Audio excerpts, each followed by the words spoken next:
The Atlantic hushes at Restello as Bellum's lamps fall to embers. The Tagus loosens into silver, while the horizon lifts a bright thread of wind and stars, a door only patience and courage can follow.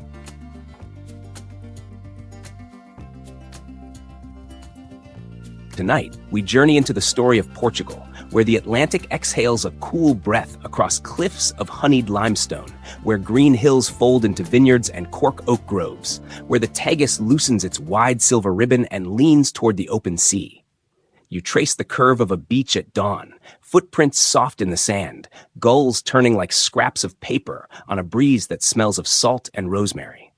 White chapels sit on headlands with their bells at rest, and inland, granite villages keep a modest silence, stones warmed by centuries of sunlight. Megalithic rings sleep in the grass near Évora, and a Roman temple still holds its columns with a patient grace. In this land, the wind carries more than weather. It carries an old intention, a quiet courage that will one day step past the horizon and not look back. You might struggle to endure what they once lived through. So, before you get comfortable, take a moment to like the video and subscribe, but only if you genuinely enjoy what I do here. Let me know in the comments, where are you listening from, and what time is it for you right now? Now, dim the lights, maybe turn on a fan for that soft background hum, and let's ease into tonight's journey together. You move with the murmur of the waves and let the coast guide you north, past fishing towns that smell of grilled sardines and wet rope, past fields where low stone walls knit the earth into tidy patterns. The light is clean and shy, the sort of light that invites patience rather than hurry, the sort of light that made artisans favor whitewash and blue tiles in later centuries. Yet beneath this softness lies a bedrock of iron memory. Before the Roman legions laid their straight roads, the Lusitani gathered in hill forts and listened to the same wind you hear now, a people of shepherds and quick-footed fighters, tied to river valleys and high grazings. You walk those ridges in your mind and feel how the land itself teaches caution and perseverance, a rhythm of watchfulness that will season every voyage that leaves these shores. You step down into a valley where a Roman road still keeps its line, a long, patient stitch through orchards and terraces. The stones are smooth with age, the milestones marked by Latin letters, a language that changed the grammar of this land and gave cities like Olisipo their Roman names and their new habits of trade. You imagine wagons creaking toward the harbor, amphorae loaded with fish sauce and wine, soldiers marching in pairs with a discipline that presses time into order. The road is not only a path of empire, it is a habit of thought, a way of believing that distances can be measured and mastered. Later, the habit will carry on to water. For now, it runs between towns where the forum's shadow still cools the dust at noon, where a bridge at Chaves stretches its arches across the Tâmega with a confidence that speaks in stone. At night, you climb the streets of Lisbon, a city that wears layers like a festival costume. In the Roman quarter, fragments of walls lean into cellars and courtyards, as if a former century paused and never resumed its stride. You touch a block of masonry and feel how it steadies the present. The Tagus breathes below, a living chart turned outward, and along its banks the smell of tar and timber lingers. To the west, the great water opens, an immense presence that does not explain itself, a patient horizon that seems to invite promises. The city listens to that invitation long before caravels find their shape. It listens in the rhythm of markets, in the steps that count out distance, in the quiet certainty that order can be extended beyond the last hill. You pass a shrine at the edge of a village where incense hangs in the air and a candle trembles before a painted Madonna. Faith lies close to the skin of this country, kept in pocket rosaries and in the careful crossing of doorways at dawn. Bells mark the hours and wrap labor in a soft ritual so that a fisherman mending nets and a mason setting lime can feel time turn with steady hands. That same devotion will once travel in hulls and maps, a portable shelter against strange winds, a way to name the unknown without fear. For now, it gathers in small rooms and fields, linked by roads that keep the kingdom's pulse regular and sure. You return to the megalithic plain outside Évora, where the almendre stones lean in quiet curve, and the grass drifts around them like slow water. Their oval and their alignments seem to speak of mornings that mattered and nights counted with care. The stones look inward and outward at once. Some believe they mark solstices. Others hear a language of ancestors lost in the weathering of the ages. The exact ceremonies slip from your grasp, as if the land wishes to keep a private memory. The uncertainty does not disturb the calm. It deepens it. You leave the circle with the sense that the ground remembers more than it reveals, that what survives in the soil becomes a low music under each later step. In the north, the granite becomes more insistent, rivers run faster, and the air grows resinous in pine forests. You walk through Guimarães as evening lights begin to bloom in windows, and a compact castle raises its walls against the cooling sky. The streets carry the promise of a birth yet to come, a frontier spirit that will insist on borders and names, a will that soon shapes a county into a kingdom. You feel the frontier in the quiet pride of doorways and in the measured stride of men who have learned to keep what is theirs. In the lanes, you pick up the scent of stewed meat and baked bread, simple fare with long memory, and you hear the soft clatter of cups as if the town wished to toast a future it cannot yet pronounce. South again, the plains of Alentejo stretch like a slow breath, fields of wheat rolling under a sky that seems to rest on the earth without strain. Cork oaks stand apart, dignified and generous, their bark lifted carefully by practiced hands, the trees left to heal and offer more in time. The craft feels like a covenant, an agreement between labor and patience, between human need and the rhythm of growth. You pocket a chip of cork and keep it as a light talisman against the heavier hours of the tale ahead. In the distance, a white town rides a hill, and the sun lays a soft gold on its quiet roofs. You stand once more on a cliff and let your gaze run out along the edge of the continent. The Roman roads behind you speak of order and reach, the megaliths whisper of older attention, the chapels murmur of steady devotion. All three notes are present in the air you breathe, a chord that will tune the ships that future centuries will lower into the tide. The land has practiced movement without hurry, distance without panic, endurance without noise. You feel the slow gathering of purpose, the way one feels the sea begin to lift beneath a hull before the sail climbs. A name waits at the end of this preparation, a word that will appear on maps and in songs, a word that begins as a place and becomes a promise. Night settles over the water, and the last gulls seek their roosts. Lanterns blink in harbors, and a mild wind turns the waves into silver scales that flash and vanish. You listen to the tide and understand how a nation learns to keep time with such a patient drummer. The story has already chosen its direction, though it has not yet taken the first step beyond sight. For now, you rest within the breath of origins, among roads that hold firm, stones that listen, and bells that count, and you drift with the sound of the sea as it lays its soft hand on the sleeping shore. Morning returns with a softer tide, and you follow the river north until its shoulders narrow into hills and vineyards.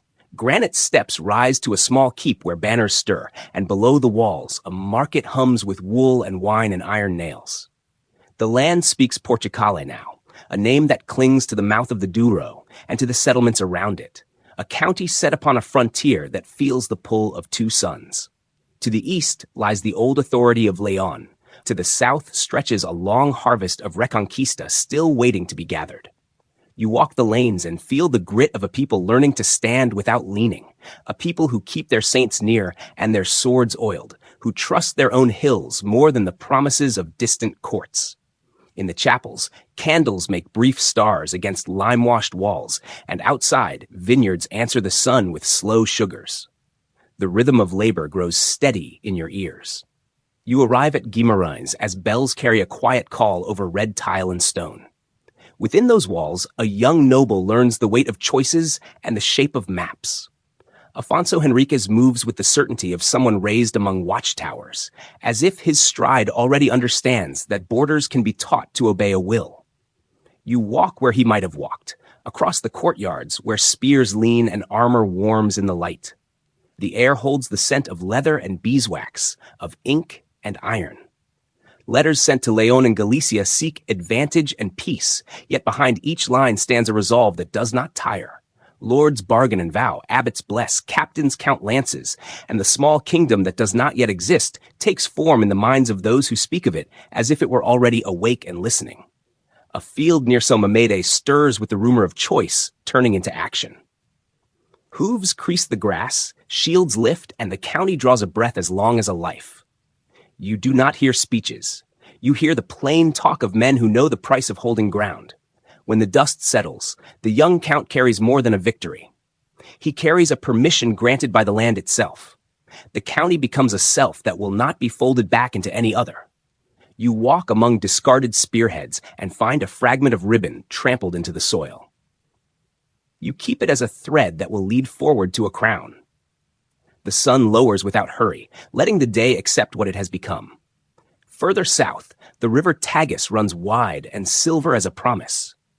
The road brings you to Santarém, where a swift night assault takes the walls and turns a frontier into a prayer of thanks. The capture feels like a door opening, a change in the temperature of the century.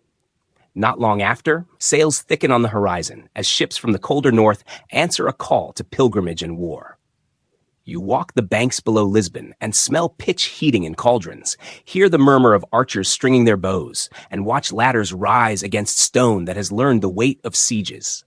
The city resists, the river reflects fire, and drums keep a human heartbeat against the rumble of engines. When Lisbon finally opens, the sound is not triumph alone. It is the thud of a future finding its first deep footing beside deep water. In the quiet that follows, gifts and grants move across parchment.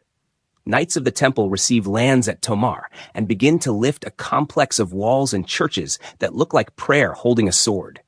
The Cistercians answer with a monastery at Alcobaça, where the white of stone seems to remember the color of ocean foam.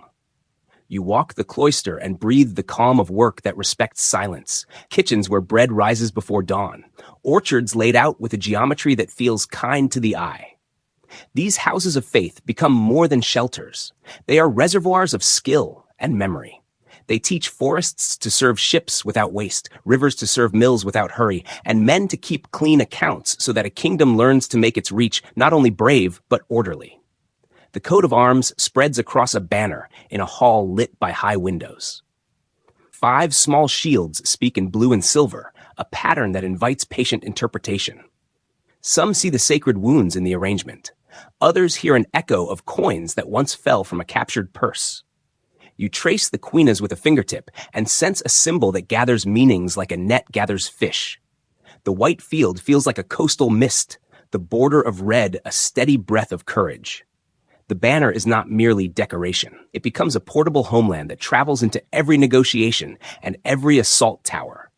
A piece of light that tells men where to rally when smoke and confusion thicken the air. You cross a square where messengers bind scrolls and affix seals with the calm of clerks who know that words can build stone. In a hall hung with blue cloth, Afonso and Alfonso of Leon speak with measured voices. The Treaty of Zamora carries the clean edges of recognition, a moment when a name steps onto the page and refuses to step off. Later, a papal bull tightens the lines of legitimacy, and the kingdom, young and sure, rises like a pier that has found bedrock beneath the silt. You listen to the scratching of quills and hear in it the same music as in the ring of hammer on anvil. The kingdom is being forged on paper and iron together. The new capital in Coimbra breathes from its hilltop with a scholar's patience. You climb to its heights at dusk and watch the river gather strips of saffron light. In the streets below, students carry books as if they carried lanterns. Churches lean into the night with a confident quiet, and workshops murmur with tools that will soon shape masts and beams. The city feels like a chest where the kingdom keeps both its relics and its plans. In the cathedral, a carved doorway presents beasts and vines that seem to move when the candle flames tilt. You rest a hand on the cool stone and allow the stillness to settle into you. A story travels among the people about a field far in the south, about a king who met a vision before dawn and saw in that light a destiny confirmed. The details arrive like the echo of an echo, the exact ground, the exact hour, the exact number of those gathered never quite hold still.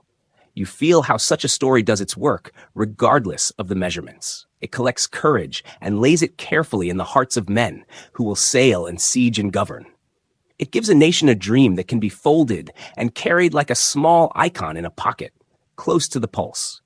You wander south along guarded roads where wayside crosses lift their arms above thyme and rock rose. The land that will one day pour sailors into the ocean now pours soldiers and builders into forts and towns. Bridges extend their stone limbs over rivers that pull toward the sea. Markets fill with spices and cloth, with copper basins that catch the evening light. Arabic words join the talk of stalls and workshops, and recipes for sweetness travel just as quickly as methods for irrigation. Cultures touch and leave trace flavors that linger in pastry and song. The memory of Al-Andalus rests in tiled courtyards and in the cool geometry of courtyards that hold water like a thought remembered at the right moment. By night, you return to the coast where small fishing fires flicker like a second constellation. Behind you, the county has become a kingdom. Before you, the sea waits with a patience that feels like authority. You listen to the surf and hear the sound of choices working themselves into habits. The new realm holds its shape, not through noise, but through the repetition of measured acts. A sword raised when needed and lowered when possible. A treaty signed with a steady hand.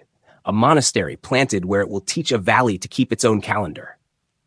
The work of becoming is almost complete. The work of reaching has not yet begun.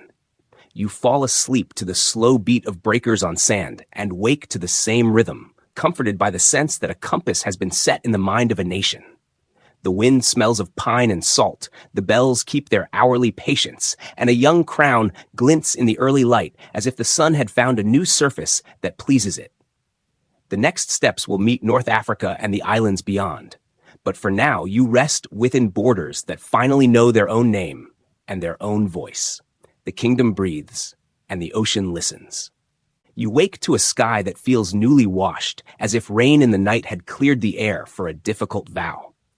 The streets of Lisbon carry a quiet strain that does not belong to market bustle alone. You sense a country standing on tiptoe, listening for a verdict that will arrive not from a court, but from a field. The old line has thinned. Claims and counterclaims pull at the crown as winter pulls at sailcloth. You move through lanes where gossip travels like smoke, and you taste the edge of uncertainty in stale wine and salted fish. In a small chapel near the docks, the candlelight holds steady, while a handful of men kneel and press their foreheads to their knuckles. You hear a name that will soon matter. The name is João, master of the Order of Avis, a man who reaches for authority not out of comfort, but out of necessity, a man who gathers resolve in the same breath that gathers prayer. You follow the sound of boots along the stones of Porto and Coimbra and Santarém. Companions rise from farms and workshops, men who know the angle of plowshares and the weight of pikes. Among them strides Nuno Alves Pereira, lean as a blade that has been honed until it sings, carrying a discipline that makes fear stand aside. He moves across maps that are not yet inked, feeling the lay of ridges and the stance of wind, setting ambushes in the same language a carpenter uses to set a frame true. You travel with him in thought, and you feel how preparation steadies the hand more surely than any boast. In each town, a bell rings longer than usual, and mothers tighten shawls around their shoulders with a calm that is not surrender. The kingdom is choosing its center. The field lies near Aljubarrota. You step into it at dawn, when the grass still holds the night's coolness and the birds keep their first brief chorus. Trenches cut the earth, stakes angle forward, carts brace the flanks, and the ground itself is taught to help. The air smells of churned soil and horses, of leather, iron, and the hot breath of men who recite prayers softly under the clatter of harness. A simple meal dries on a cloth. A few English archers test their bowstrings and scan the slope with patient eyes. You walk the shallow line and feel the rhythm of quiet instructions, the careful placing of each company as if stones were being set in a wall. When the Castilian force arrives in a heavy tide, lances tipped like a moving field of thorns, the day grows louder, but not confused. The first shock breaks against the stakes and the trenches. The second finds no purchase on the narrow ground. You hear the short calls given by Nuno. You hear the silence between those calls and understand how silence can fight as surely as steel. When the weight begins to shift, it shifts all at once. A mounted thrust fails to turn the flank. A charge stumbles where the earth pretended to be plain and proved otherwise. The press loosens. The tide withdraws darker than it arrived. You stand still while dust climbs the morning like smoke, and within that haze you sense the moment when a country recognizes itself. The field keeps its shape even as the enemy breaks, and the noise that follows carries relief, but not cruelty. When the last riders fall back toward the south, the men in the shallow line breathe as if a long-held air were finally safe to use. You take up a chip of stone from the trench and rub it clean. It feels ordinary, and it feels like a fragment of judgment. A king rises from that judgment. João receives acclamation that binds city to city and field to field.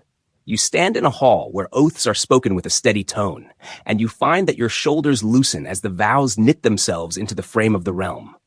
The House of Avis sets its seal on the new century. The coat of arms holds steady in the light, and the room smells of tallow and oak. Somewhere a clerk folds parchment with the care due to a relic. Outside, the air carries river scent and tar, as if reminding men that ruling here involves water as much as land. The bond with England tightens in words that feel like rope that has been well spliced. The Treaty of Windsor speaks in measured phrases, and you hear in them the slow confidence of those who intend to keep company through storms and calms. Merchants look north with an ease that had been only hope, and shipwrights glance at their frames with new appetite. In a Lisbon yard, a keel settles into a cradle of blocks. Oak ribs rise clean and regular. Pitch warms in a pot and releases a smell that lodges in your clothes. A boy carries rivets in a leather pouch and watches a master shape a plank so closely to the curve that the seam goes quiet at once. You feel a gaze turning outward, not reckless but deliberate, sharpened by the memory of that field where earth and courage work together. In Tomar, the Order of Christ keeps its precinct in calm geometry.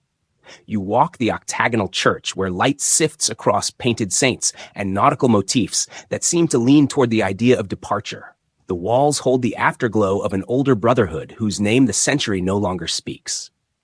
The new order keeps the skills that matter, the habit of planning, the use of accounts that remain clear when distances grow long. You look out from a balcony toward the Nabão and imagine supply lists, carpenter's tallies, pilot's notes, all the modest paper that lets ambition land on both feet. North of Lisbon, a foundation is laid in a valley touched by haze. Stone arrives in a slow procession, measured and clean. The monastery of Batalha grows from a vow. Its tracery lifts like lace taught to breathe, and the chapels shelter names that will be spoken like prayers long after the men have turned to dust. You run your fingers along a cool pier and feel how devotion here chooses beauty as a language that also steadies the heart. A young squire stands in the nave and finds his stride lengthen without noise. A mason looks up from his chisel and teaches a block to accept light. The country learns to honor victory by building a place where peace can practice staying. You meet the cross of Avis on the wind, green upon white, a simple stroke that holds a stern grace. Men stitch it into banners. Women stitch it into small cloths that travel in pockets as if faith were a thing to be kept beside the skin. The symbol carries more than heraldry. It carries a habit of service that does not bend easily. In a harbor tavern, a quiet song leans on that cross without naming it. The melody holds the shape of readiness. Not every story closes with clear edges. A rumor clings to the day at Aljubarrota and the night that framed it. Some swear the layout of the trenches followed a whisper overheard in prayer. Some insist that the turn of the battle hinged on a single fold of ground that no one saw until it mattered. The exact hinge refuses to be sketched without blur. You accept the blur because you feel how a country sometimes asks mystery to sit beside certainty, and both together teach courage to keep its manners. Evening returns to Lisbon, and you climb to a ridge where a convent will one day rise high above the city. The wind smooths your hair and carries the clean smell of rope and river. On the lower slopes, men test a new rig on a lighter hull. The sail snaps once, then steadies and begins to drink the air. The hull slides and answers a turn without complaint. You feel how victory on land has begun to write instructions for water. The realm has proved that it can hold ground. Now it learns that it can hold course. You walk back through the alleys with a calm that did not live here a year before. The windows throw small squares of gold onto stone, and the sea keeps its patient drumbeat on the edge of hearing. The House of Avis has fastened the crown to the right head. The benches in workshops carry shavings that smell of oak and resin. The charts on a table show coastlines that already look less final than they did at noon. You lie down to rest, and you let that drumbeat rock you. The ocean listens, and the ships begin to listen back. Dawn warms the tiles of Lisbon with a light that seems to arrive bearing orders. You wake to the smell of resin and salt, and the harbor moves with a new kind of purpose. The House of Avis has steady hands now, and those hands reach across charts for a shore that glows on the northern rim of Africa. The talk in taverns threads two languages together, the steady prayer of crusade and the plain arithmetic of trade. Ships that once hugged coasts now receive extra beams and heightened freeboard, and their hulls drink pitch until they gleam. You stand on a quay while men haul bales of rope, stack barrels of water and wine, and lower bundles wrapped in cloth that hide mail and blades.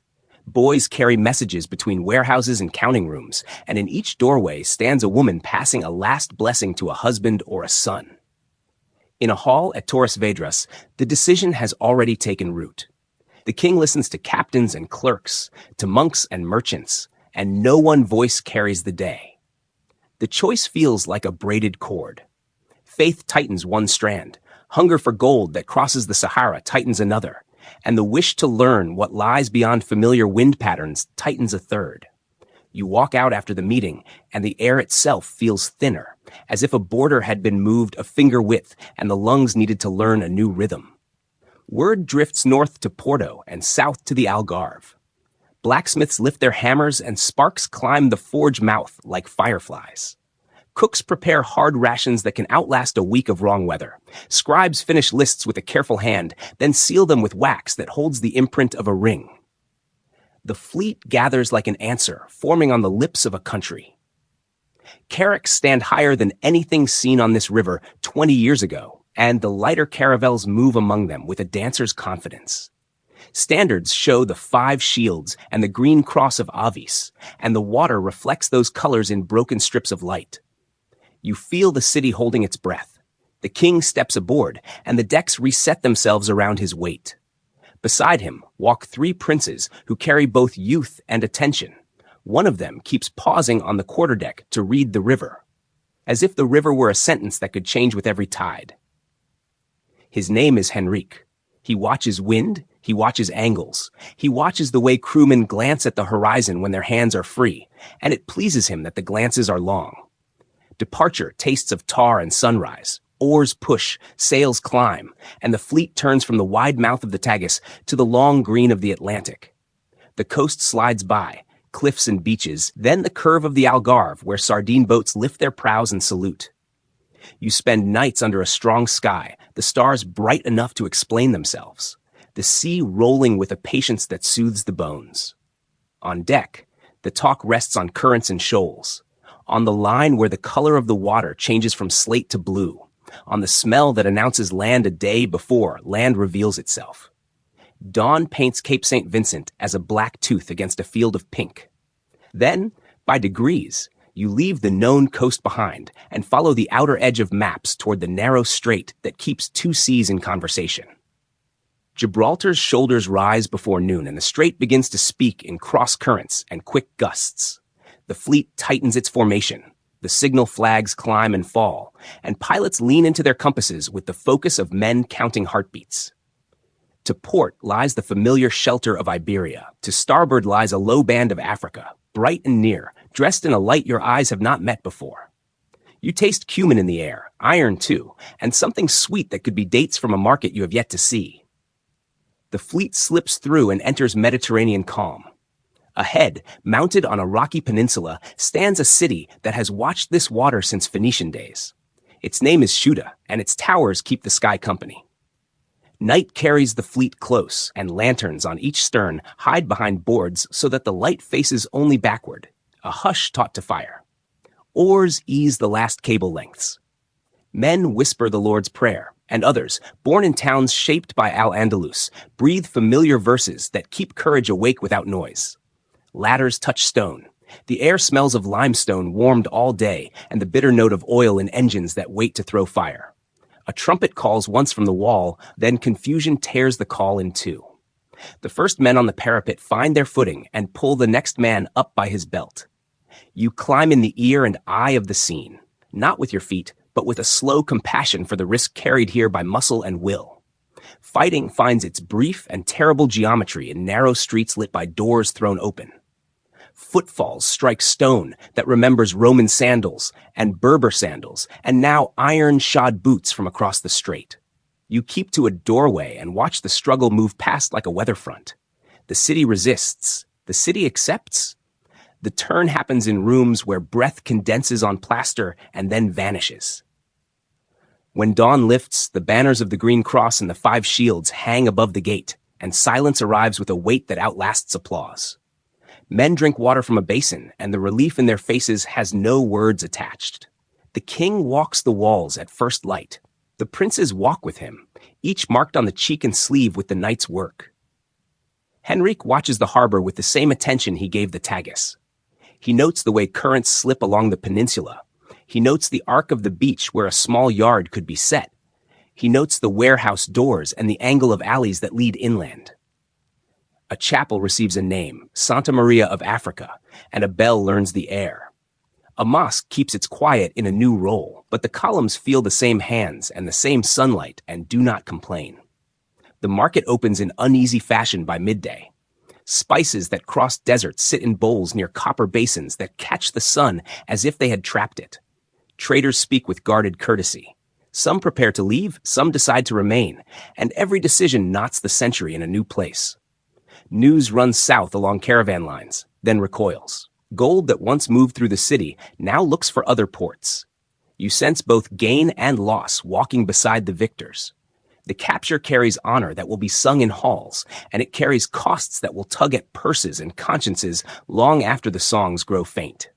Word crosses the water and sets the realm to celebration. In a hall that smells of beeswax and laurel, the princes kneel and rise, marked by spurs and names larger than their shoulders. The city hears the news and orders azulejo panels decades later that will show waves and towers in a palette of cobalt and milk. Stories pinned to walls so that the memory of the crossing does not thin. In Tomar, accounts are tallied with the calm voice of ledgers. Grain must go out, men must rotate, ship timbers must be bargained from inland valleys. The order of Christ tightens the web that holds the new possession to the old kingdom. Night returns to the strait with a softness that surprises you. You look back toward Iberia, then forward along Africa's coast, where lamps bloom in other towns whose names are not yet written in Portuguese hands. A quiet thought moves through you with the tide. Perhaps this stone city was not the prize in itself. Perhaps it was an answer used to unlock a different door.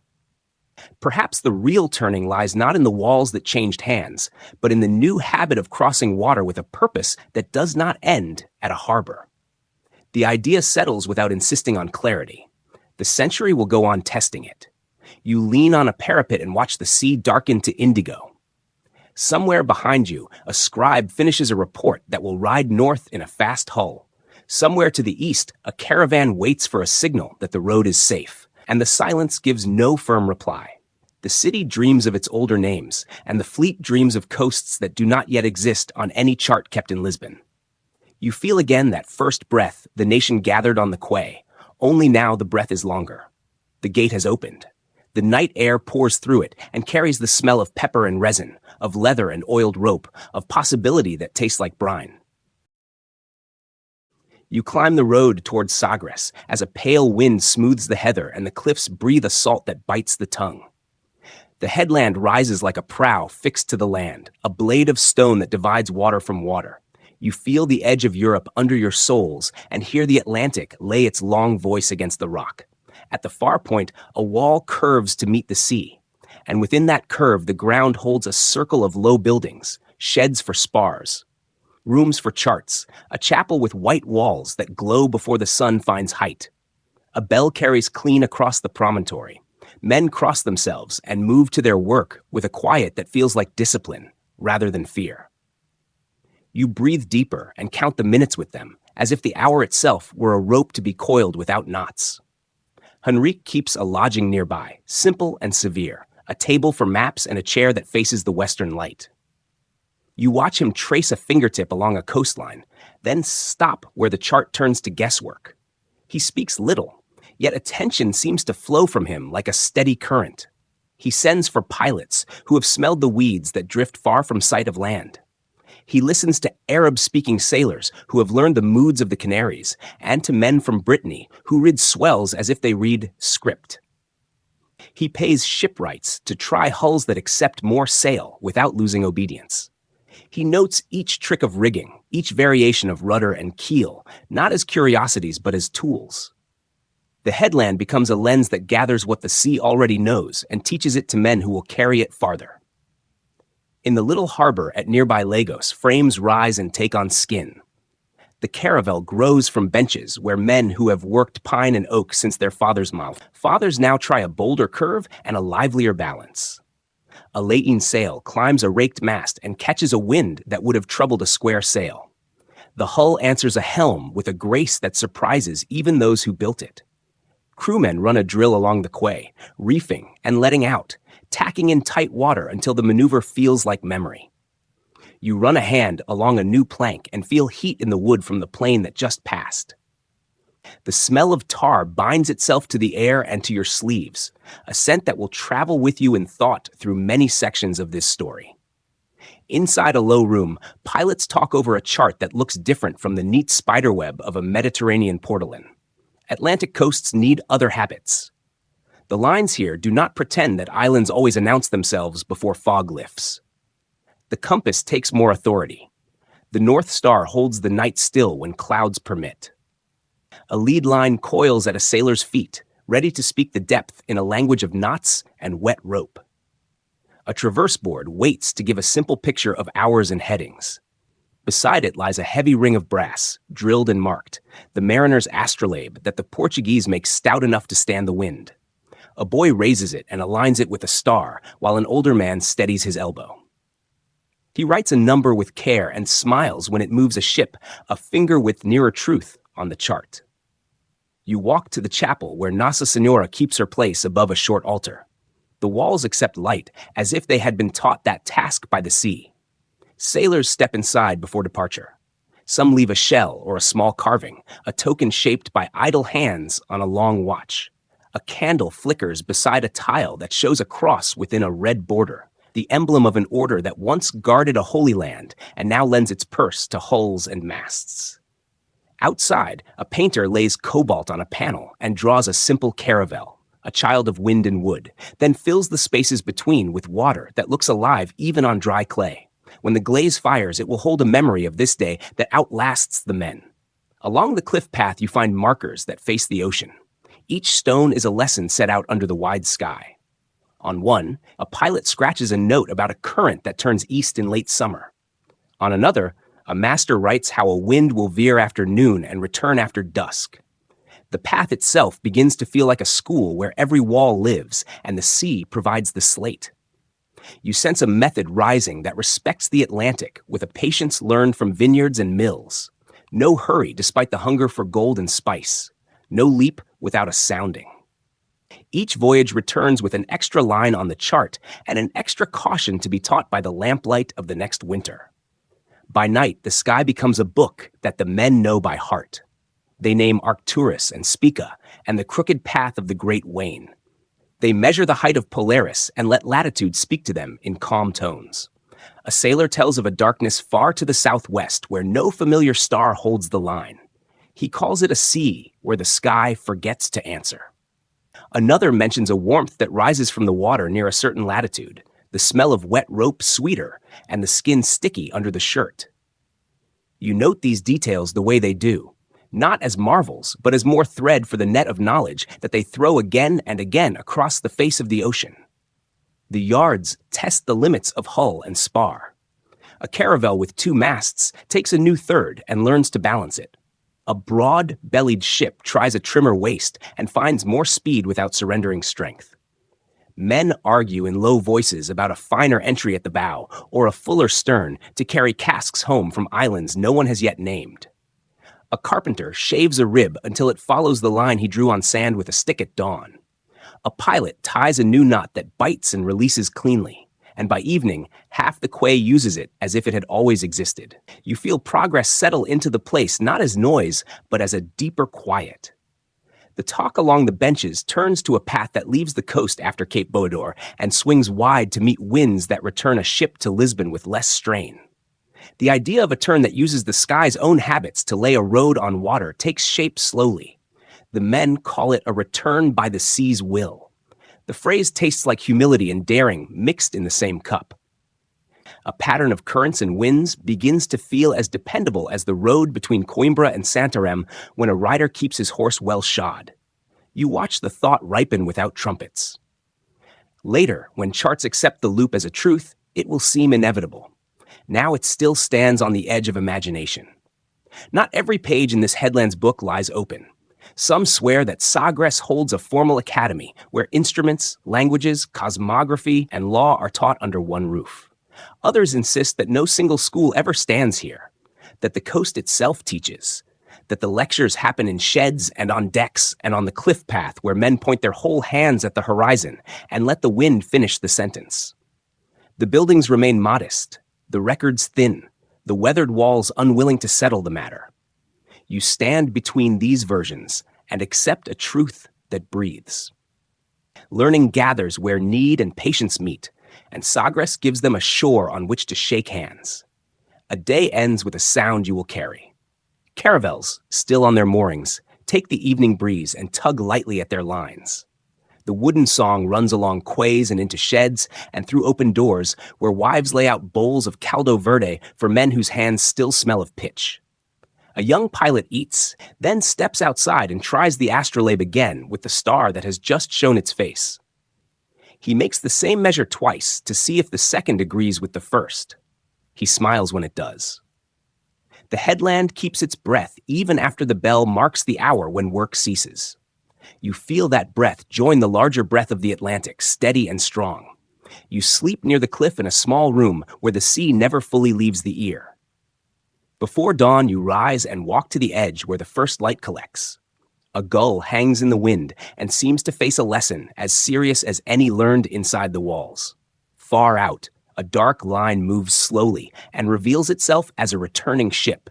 It bears a sail cut slightly differently at the leach, a change that might matter when a squall presses hard. It bears a new way of lashing a yard that a tired hand discovered at midnight when a knot refused to behave. It bears stories of islands that send birds farther than you expect. The ship glides into the little harbor and coughs as the anchor bites. Men step ashore and tie memory to rope and timber and ink. The headland receives what they bring, then sends them again into the shaping wind. You sail west from Sagres with a wind that hums like a reed flute and a sea that lifts the bow as if guiding a careful hand. The hull draws its line past Cape St. Vincent and keeps that line as the coast falls behind with a serenity that feels earned. The mast creaks in a friendly rhythm. The canvas breathes. At night, a bronze astrolabe catches a star and speaks its soft number. You taste salt on your lips and a sweetness in the air that hints at green land not yet seen. The wake fades to milk under the stern, and the thought of islands gathers like a bird that means to land. A pale cloud rises on the morning horizon, though the sky is clear. The pilot narrows his eyes and smiles without boasting. Feathers float past from an unseen rookery. A smell like crushed bay leaves reaches the deck. The lookout calls with a voice that carries gratitude. Land steps forward from haze and reveals a low shape with a higher back, all dressed in dark forest. The island has a name already in the minds of men, Porto Santo, a small blessing of beach and gentler water. You set anchor and feel the ground through the chain like a pulse returning after a long walk. The sand holds you softly. You kneel and let the water lap your knuckles, and you give thanks in the simple way of sailors, without ceremony beyond your breath. The first casks come ashore with care. The slope behind the beach is dry in patches, a place that promises bread if taught with patience. A few days pass with repairs and the kind of rest that does not forget its duty. You leave a marker cross in stone and notes for the next hull that follows your wake. Southwest lies a darker shape that waits like a kept promise. You reach it under a sky the color of polished bone, and as the coast grows, the island seems to lift straight out of the sea. Cliffs carry green capes and the air turns fragrant and damp. Laurel trees hold a constant rain of shade, and vines drape ravines with a weight that blesses and threatens in the same breath.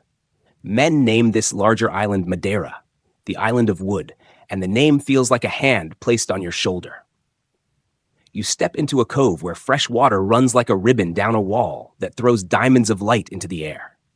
The settlement begins with a line cut into scrub between two anchored stones. A simple chapel rises from timbers felled with a gratitude that earns silence. Juan Gonsalves Zarco moves along the ridge road with a measured step as if testing each footfall for trust. Tristan Vaz Teixeira listens to the run of a stream and marks a place for a mill that will wake before dawn. Bartolomeo Perestrello reads the curve of a beach and imagines small boats pulled up in even ranks. You feel an island teach three minds at once. The first seed is wheat for hunger's edge. The second seed is cane for trade's ambition. Work begins where ravines bite deep and rainfall forgets to share itself kindly. You walk a path cut into a slope where men with picks and short shovels make a line that holds a promise. Water must travel from shoulder to shoulder so that the fields will live and the mills will turn. A narrow channel appears and then another, stone-lined and patient. It wanders with a logic that respects the mountain's mood. This is a levada, a thread that gathers drops into a steady song. You walk beside it and feel the coolness lift. The island learns to carry water sideways, and the lesson will pass from mouth to ear for centuries. A hillside glows at night with a controlled fire that creeps and breathes like an animal that knows not to bolt. Men call the burn a clearing that will make room for cane and vineyards. The story later grows taller, and some swear the fire runs for many seasons without rest. You stand in the glow and accept a truth that keeps its exact measure hidden. Enough flames pass to change the face of a valley. Enough trees fall to build towns and hulls. Enough ash settles to give the first canes a bed, both dark and generous. You hold the warmth on your cheeks and taste both gain and loss in the smoke. Sugar rises like a white hill from the first presses. The rollers bite the stalks and release a juice that smells of grass and sun. The boil house sweats at midnight while a cauldron sings over flame. Janose factors rub coins between fingers that know the weight of profit and risk. Flemish merchants load molds that will harden into loaves wrapped like idols. A man from the Algarve invents a better knife for stripping the cane, and a boy from Lisbon learns to read a thermometer by eye before thermometers have numbers. Labor grows heavy. Some hands come willingly for pay that looks fair at first. Some hands arrive in chains from coasts farther south, and the rhythm in the fields changes in a way that the island hears even when no one speaks of it. The azulejos painted years later will show a green island with sugar leaves lifting under trade winds, monks blessing mills, and ships lowering boats under blue skies. You stand by a kiln as the tiles take their shine, and you see the story choose image and grace. The panels do not sing of the ache in shoulders and the hush at night in quarters without comfort. The island keeps both songs. You listen without turning away. Vines find their lines up the hill and along stone terraces that catch the sun. The wine that learns to live here will travel in later centuries as a polite letter with a firm hand. It tastes of amber and salt and takes the memory of laurel into its heart. You sit in a courtyard at dusk while a glass gathers starlight and you hear a low song rise from a doorway. The melody carries an ache that has a name you learn slowly. Saudade blooms here too, even this far from Lisbon, sent across the sea like a message folded into a pocket. The horizon calls with a new set of islands. The Azores wait like stepping stones flung by a giant hand, 9 shapes of basalt and green set in a ring that faces every compass point. You make Terceira under a sky that stacks white clouds like sheep. The road up from Angra bends through fields that smell of wet grass and milk. Sturdy cattle turn their heads and blink with the clockwork calm of creatures bred for a measured life. Windmills turn with sails wrapped in cloth, and their slow arms lift and lower as if nodding to the passing century. A Flemish mason sets a lintel in a village that sounds both Portuguese and new.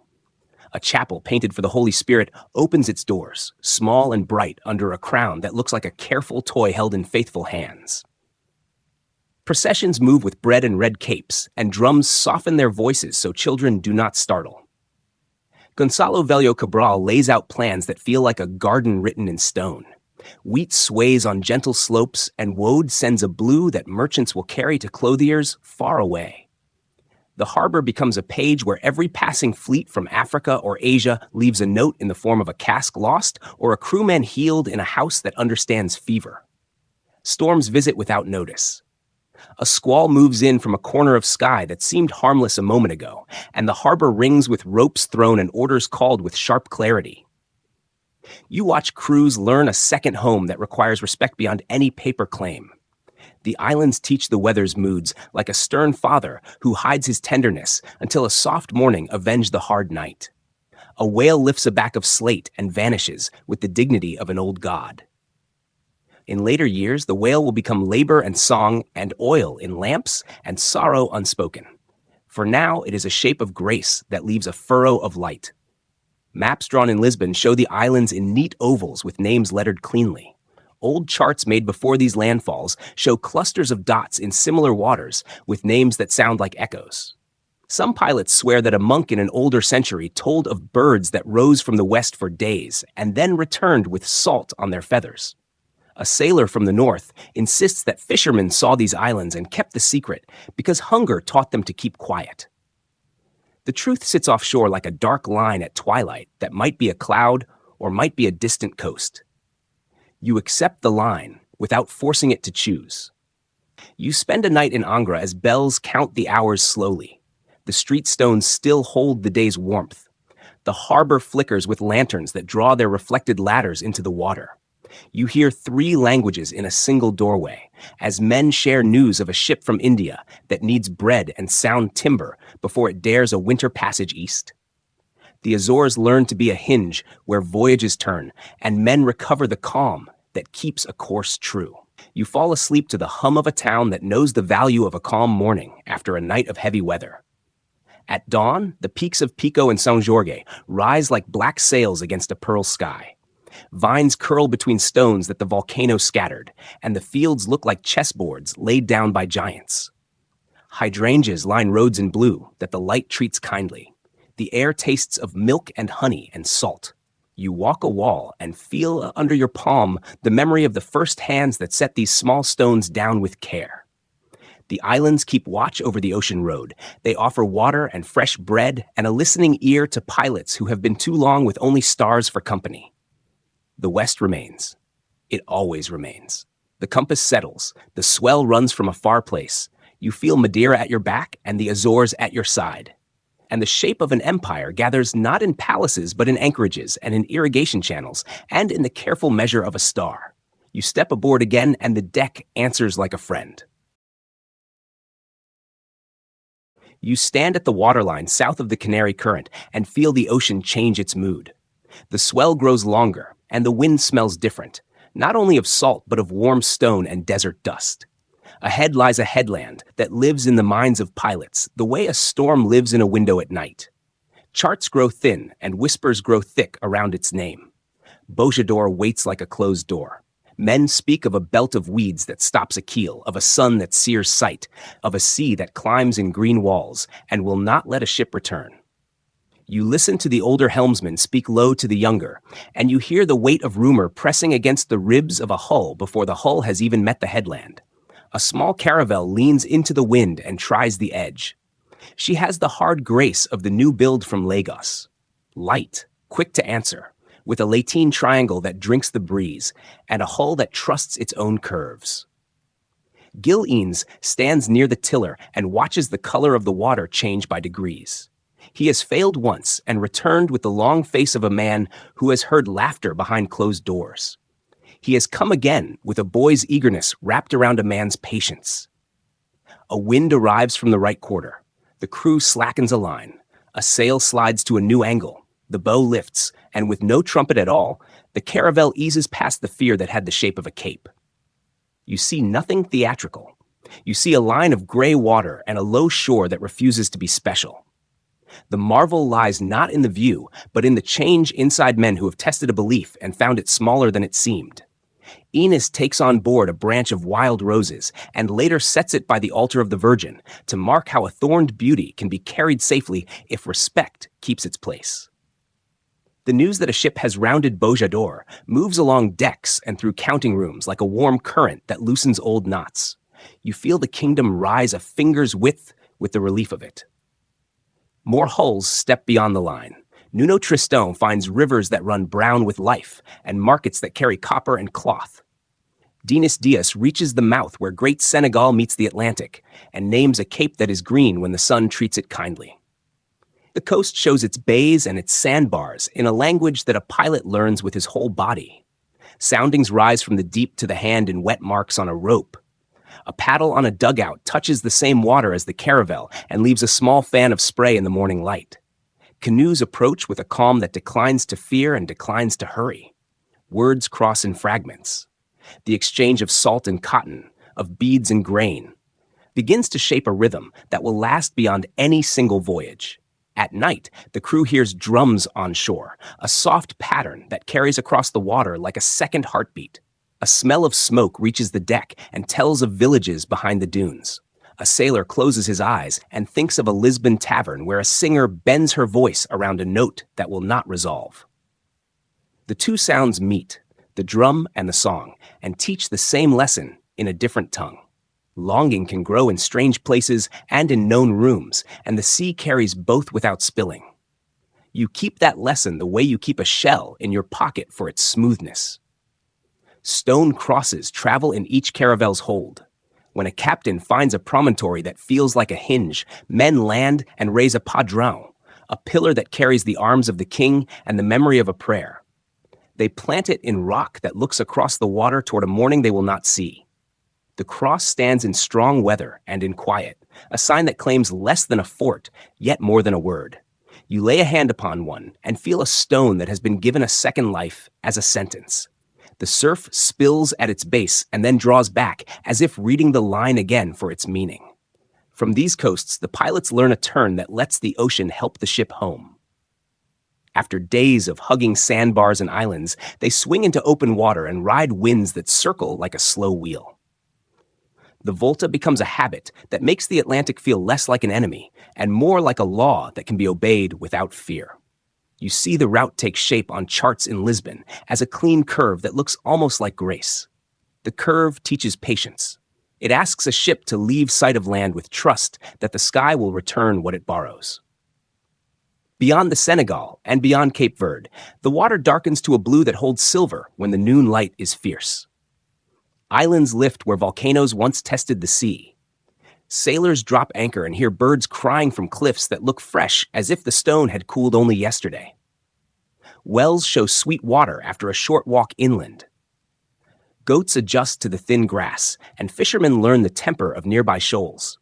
The islands become resting rooms on a long corridor, places where a man can stretch after hard weather and where a mast can be trued without rush. The bowsprits aim farther. Ivory and gold begin to mingle with pepper and cloth in the talk of quarterdecks. A pilot brings home a story of a great river whose mouth tastes of mud far out to sea. Another speaks of a current that holds a ship like a firm hand and then lets it go with sudden kindness. You sense the pattern of knowledge growing stroke by stroke, each voyage adding a line, each failure adding a caution that will save a later life. Far to the south, the wind hardens and the swell changes its music. The sky stands taller, and the water carries a green that looks older than any summer in Europe. A caravel feels the lift and the strain, and understands that she has met a corner of the earth where weather keeps its own counsel. Years pass. Then a small fleet under Bartolomeu Dias heads for a passage no map has yet granted. The men lash spars tighter and double lash the boats on deck. They lower sail when the squalls speak, and raise it again when the voice softens. The days pile up with a gray monotony that has a way of making courage feel ordinary. One night, the wind turns violent and seems to pull from within the sea rather than across it. The ships run before it and pray, not for triumph, but for a safe dawn. The morning arrives with air that smells new. The swell has a different length, and the light falls across the water at an angle that feels strange to the eye that has learned one ocean.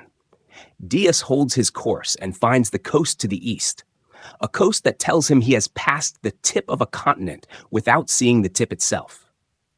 He looks back along the weather of the night as if the storm were a curtain that he had walked through without choosing to do so. They find a bay where the sea calms its voice and the men find their breath again. The date carries the weight of 1488 in the memory of the story. The name given at first sounds like a warning to any sailor who respects storms. Cabo das Tormentas. The king in Lisbon hears the tale and hears in it a promise that speaks more loudly than the fear. He asks the map to carry a gentler name that tells men to try again. Cape of Good Hope. You hold both names in your mind because both speak part of the truth. Weather here will always behave like a judge. Still, the path has opened.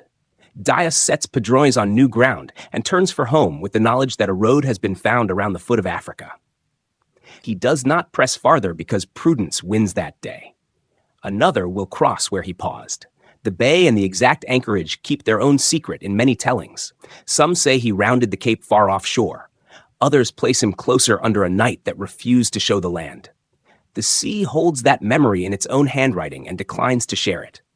You accept the refusal with a calm that fits this tale. You return to Lisbon on the wind that men now trust. The yards creak in a voice you know. The river widens and the city rises, roofs red in clean light. Bells answer one another across hillsides. The Padrão stones set along far coasts arrive again, as images painted in blue and white on kitchen walls and cloister panels. Children trace the crosses with fingertips and learn the names that will fill the next century. A singer lifts a fado in a room that knows sorrow and pride, and you hear in her long note the same mixture of caution and hope that carries a caravel past a feared headland and into a larger world. You stand on the quay at Restelo as candles flicker along the chapel walls and a low tide folds and unfolds at the pilings. The year holds the number Fortun 97, and the mouths that bless the sails pronounce the words with care.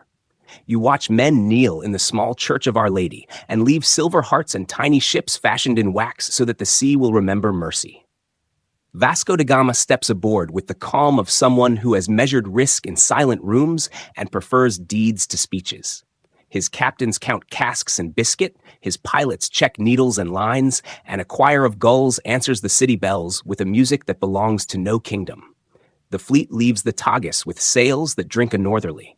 Ropes sing against wood, and Lisbon slides astern as if entering a dream that has waited 1,000 years. You settle into the rhythm that sailors accept when the coast grows shy. The wind presses the canvas, and the hulls begin to talk in voices that soothe the ear. The astrolabe rises each dusk and each dawn. A number is chalked with care on a plank made smooth by many hands. The wake writes and then erases its own letter across the green. Cape Verde lies behind. The great swing begins that makes use of the sky's own habits. The fleet turns to the open water and accepts the long arc that promises a calmer return to the reach of Africa. You listen to the creak and hush as days stack like neat bricks. Heat becomes a steady guest at noon. Nights arrive with stars that seem freshly minted. A flying fish breaks the surface and lands on the deck with a silver clatter. A boy laughs and a boatswain smiles and then sends him back to his coil of line, steady as a clock that trusts itself. The coast returns with a scent of dust and a change in the color of the water. The bows point toward a harbor where coral shows through with a blush of pink. This is Mozambique Island under the hand of a sultan who speaks in measured courtesy and keeps tallies with a fine pen. Minarets lift a clean white into the light. Dhows tap their masts against the sky, and the harbor holds voices in Arabic and Swahili, and the careful Portuguese of interpreters who have learned to shape words like oars that must neither bite too deep nor splash. The crews trade cloth and beads for water and fresh food. A stern caution moves in the talk, because every gift also weighs the guest. Farther north, the coast gathers stone and confidence.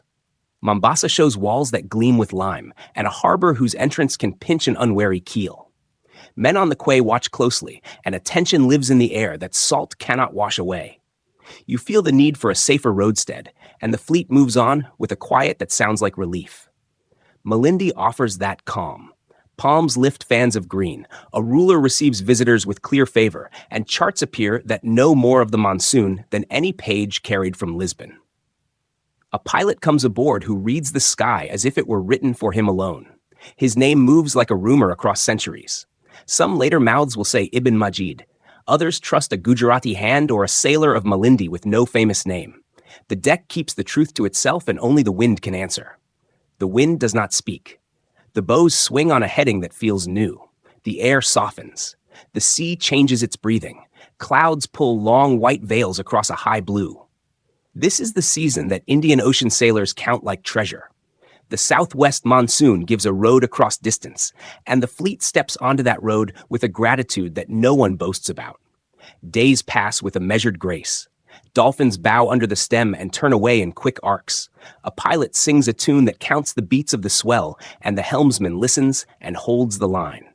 The horizon remains a clean circle, and hope does not rise into foolishness. It remains a low flame that no gust can steal. The smell arrives before the shore. Pepper heavy and sharp. Sandalwood warm and clean. Smoke from kitchens that know 100 ways to treat rice. Then green hills lean down to a strip of white beach, and a long city of timber and tile appears with the ease of a stage curtain lifted by practiced hands. Calicut lies open to the sea, a market for cloves and cardamom and ginger that could perfume a century. You hear temple bells far inland. You hear the thin call from a seaside mosque answer the evening. You watch fishermen in catamarans carry nets folded like wings. The fleet anchors and the boats go ashore with gifts that Lisbon has judged worthy. Words climb from beach to palace with a ceremony that feels like a dance with many steps. The Zamorin receives the strangers with a gravity that rests on generations of trade. Courtiers in cotton as fine as mist stand near pillars that smell faintly of ghee and flowers. The gifts set on mats glitter and then seem strangely modest beside the rooms. Coral and cloth please the stewards, yet do not stir the court to true interest. The talk returns again to spices and to fabrics that Calicut knows how to make in endless variety. You sense a distance that is not anger. It is the cool difference of two markets that have lived too long apart to understand each other in a single day. A cross rises on the beach a short walk from the landing place. The padrone bears the arms that have traveled so far on stone. A breeze moves and the flags lift with a mild whisper. Merchants from Gujarat look on without alarm. Arab and Persian traders weigh the hulls at anchor and the quality of the tackle and draw their own conclusions about what these visitors can and cannot sustain. The city smells of pepper, piled like black hills, and of oil lamps tended with quiet hands. A boy carries a tray of sweets along a corridor, and you watch the sugar glow like amber. Talk hardens on prices. Customs must be observed. The guest must respect the habits of the house. A set of letters travels between beach and court like chess pieces that must be moved without haste. A clerk from the fleet places a hand on a bale of pepper and smiles with careful hope. Another watches a weigher set stones on a balance and tries to learn a scale that sings in a different key. The day closes without triumph and without failure. The room where the Portuguese sleep keeps the smell of spice even after the lamps are pinched out. The return must begin when the sky tells it to begin. The monsoon does not wait for the wishes of guests. The pilot counts days and points to the hour when the sails must drink a new wind. The fleet pays its dues and takes on pepper in amounts that look small in a city used to ships that have known these waters for lifetimes. Still, the hold grows heavier and the decks grow more solemn. A farewell to the shore includes a prayer at a shrine near the beach where a garland hangs and a flame keeps its promise. You watch a sailor touch the threshold and close his eyes. He opens them and nods as if speaking with someone only he can hear. The crossing west carries a different taste. The wind wears a new mood and the sea drives harder. Sickness rises from the bellies of men who have eaten salted food too long. Lips crack. Gums bleed. The body asks for greens that no deck can give. The word scurvy does not yet live in their mouths with certainty, and still the body knows the name. Prayers grow simpler. The astrolabe feels heavier in the hand. A pilot sets a course for Malindi again, and the sight of that shore opens the lungs as if a tight band had been cut. Repair follows on the coast of Africa. The hulls drink new pitch and the men drink fresh water. A bell in a whitewashed mosque calls gentle as rain. A priest lifts a host and a steward nods at the rhythm that joins the two devotions without noise. The fleet rises for the last long run. Rounding the southern tip hurts in weather that judges every mistake. The good name given to that cape holds, though the older name whispers in the rigging when a squall bites. The Tagus opens, and Lisbon climbs the banks once more. Few return compared with those who left. The decks carry silence for those who sleep at sea. Pepper lands in warehouses and changes the mood of counting rooms. A new route has been proven that binds the Atlantic to the Indian Ocean, with a road laid by wind and nerve.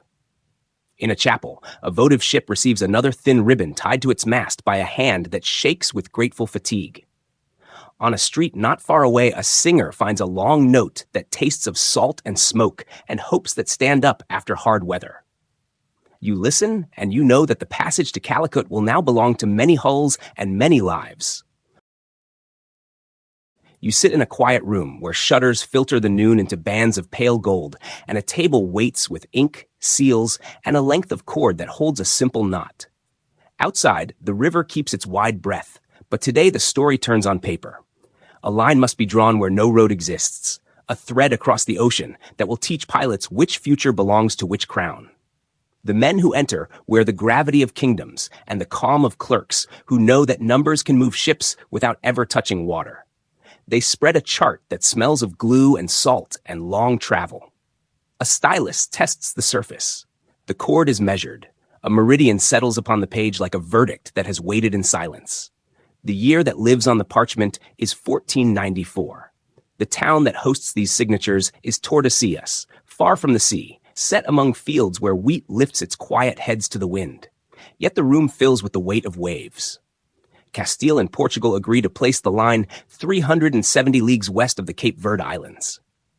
The words gather into clauses, and the seals press down with a force that outlasts the hands. You watch the cord lay a straight path that no sailor can see on open water. Each mark turns into a promise that feeds on precision and also fears it, because the ocean refuses to be as simple as ink. The papal bulls that came a year earlier drift through the talk like distant bells. Their voices gave a first attempt at order that leaned toward one crown more than the other. Today, the balance shifts by slow consent. The line on the chart becomes a spine for the next century. It gives Spain wide rooms in the west and grants Portugal a clean road down Africa and into Asia. The men at the table speak with courtesy and keep a careful tone. You hear the wax cool around each seal, and you feel the paper grow heavier as if it were drinking the future. In Lisbon, the decision ripples into workshops and arsenals. Masters of charts sharpen their pins and lay out new coastlines with needles that bite gently. The armillary sphere that King Manuel favors appears on banners and coins and on tiled walls. Rings within rings teach a way of holding the sky steady. The symbol suits the mood of a kingdom that has just fastened a circle to a line and called it law. On the docks, sailors glance at the new meridian with mixed thoughts. A straight mark across a curved world demands obedience that the sea may not always grant. Still, the cross of the Order of Christ flutters on sails that have learned to trust a measured plan as much as a gust of wind. A few years pass with this new order humming in the background. Then a fleet under Pedro Alvarez Cabral leaves Restelo and sets its bows to the south and west with the calm assurance that belongs to men who have charts that speak clearly. The sea answers with long swells and a sky that forms cloud islands to keep the sailors company. The helmsman holds the course that promises the monsoon when the turn comes near Africa. Days lengthen, and the wind sweetens. Birds appear that know nothing of Iberia. A smell of wet wood rises even when no rain falls. The men lean on the rail and stare into a horizon that begins to change its light. Land steps out of haze like a gentle hill lifted from the water. The shore wears deep green and bright beach. Rivers find the sea through mangrove and sand. Cabral brings the fleet to anchor in a bay that rests like a hand cupped against the surf. The date that nestles in this calm is April of 1500. A cross rises. A mass speaks gratitude into air that tastes of new leaves and smoke from distant cooking fires. Dyewood, the color of blood, stains the hands of men who test its value with a cautious joy. The place receives a name that answers the wood. Brazil enters the room where lines and seals once made their quiet music. You hear different tones in the retelling of this arrival. Some voices say the landfall comes from a curve taken wide with ordinary prudence. Others swear a pilot carried a hint of this coast in his head and set the course to meet it with care. The sea keeps its silence. The line set at Tordesillas now proves more than a thought. It reaches across the Atlantic and touches this beach. The meridian passes far to the west of Cape Verde by a distance measured in leagues that are not the same in every mouth. The exact place where the line falls remains a matter that charts pretend to know, while the ocean smiles and withholds a final answer. Back in Lisbon, a map blooms that carries the news with color and sure strokes. The planisphere that finds its way into the hands of a foreign duke glows with islands and coasts set down with a confidence that feels fresh. The copy leaves the kingdom and travels north in a bundle no larger than a baker's loaf. You picture the blue of the water laid by a steady brush and the fine letters that bend themselves along the curve of Africa and the new curve of Brazil. Tiled panels in cloisters soon reflect the same world with cobalt and milk, a long wall filled with caravels, caravans, and cities drawn like jewel boxes. Children learn to point at far harbors with a fingertip that desires and dreams. In a hall of law, the question of leagues grows patient and exact. On land, a league is a human measure. A distance a horse can carry a rider before noon grows hot. At sea, the league looks for a star to find its length. Longitude hides its face and refuses to be caught with any device a pilot can hold in one hand. The room admits this reluctance and writes its clauses anyway. Cartographers adjust capes by small degrees to keep the line useful. A captain learns to accept approximation as a companion rather than an enemy. The sea grants arrival to those who respect its kindly errors. The new coast begins to share its things: wormwood and fruits, parrots that quarrel in bright voices, beans that promise strength when boiled, and a timber that colors cloth their deep red. Traders raise warehouses near beaches where the tide runs like a polite servant. Missions lift crosses in forest clearings and teach hymns that carry a slow ache familiar to ears from Lisbon. The people who live along these rivers and hills enter the story with their own rhythms and crafts. Their canoes slide with a grace that does not tire. Their languages touch the tangle of Portuguese words and leave notes that ring for centuries in kitchens and songs. News carries a counterweight that lives in gunrooms and counting houses. The meridian that seemed simple now asks for fleets to defend it and walls to hold it. Rival ships test the edges of the agreement with the curiosity that commerce always learns. Gentle mornings alternate with alarms that turn harbors into quick schools of decision. Even so, a patience remains in the mood of the kingdom. The line has given direction. The work of holding that direction belongs to each tide and each clerk and each pilot who measures Polaris at dawn with a stiff arm and a quiet heart. In the east, the same line demands a twin so that the circle can complete itself. Years later, the courts agree at Zaragoza on a point in the far oceans where islands rise under a sky that smells of clove and nutmeg. The measure settles a balance that will never be perfectly still. The act lets Asia and America and Europe speak to one another in words of law that try to keep pace with hulls and winds.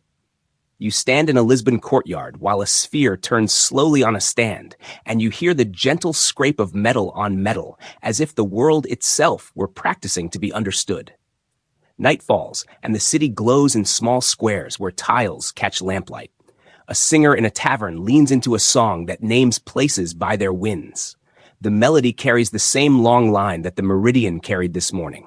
It refuses to rush. It never quite resolves. The old cross on the sails sleeps by the riverside, and the armillary sphere looks up at stars that continue their old obedience. You let the calm deepen, and you keep the memory of ink drying on a page where a straight line learned to live beside a moving sea. Morning rises through a pale mist on the Mandovi, and you hear a bell carried across water to the anchored naus. The hulls lie heavy with their winter courage, and the city waits behind a line of palms, like a prayer not yet spoken aloud.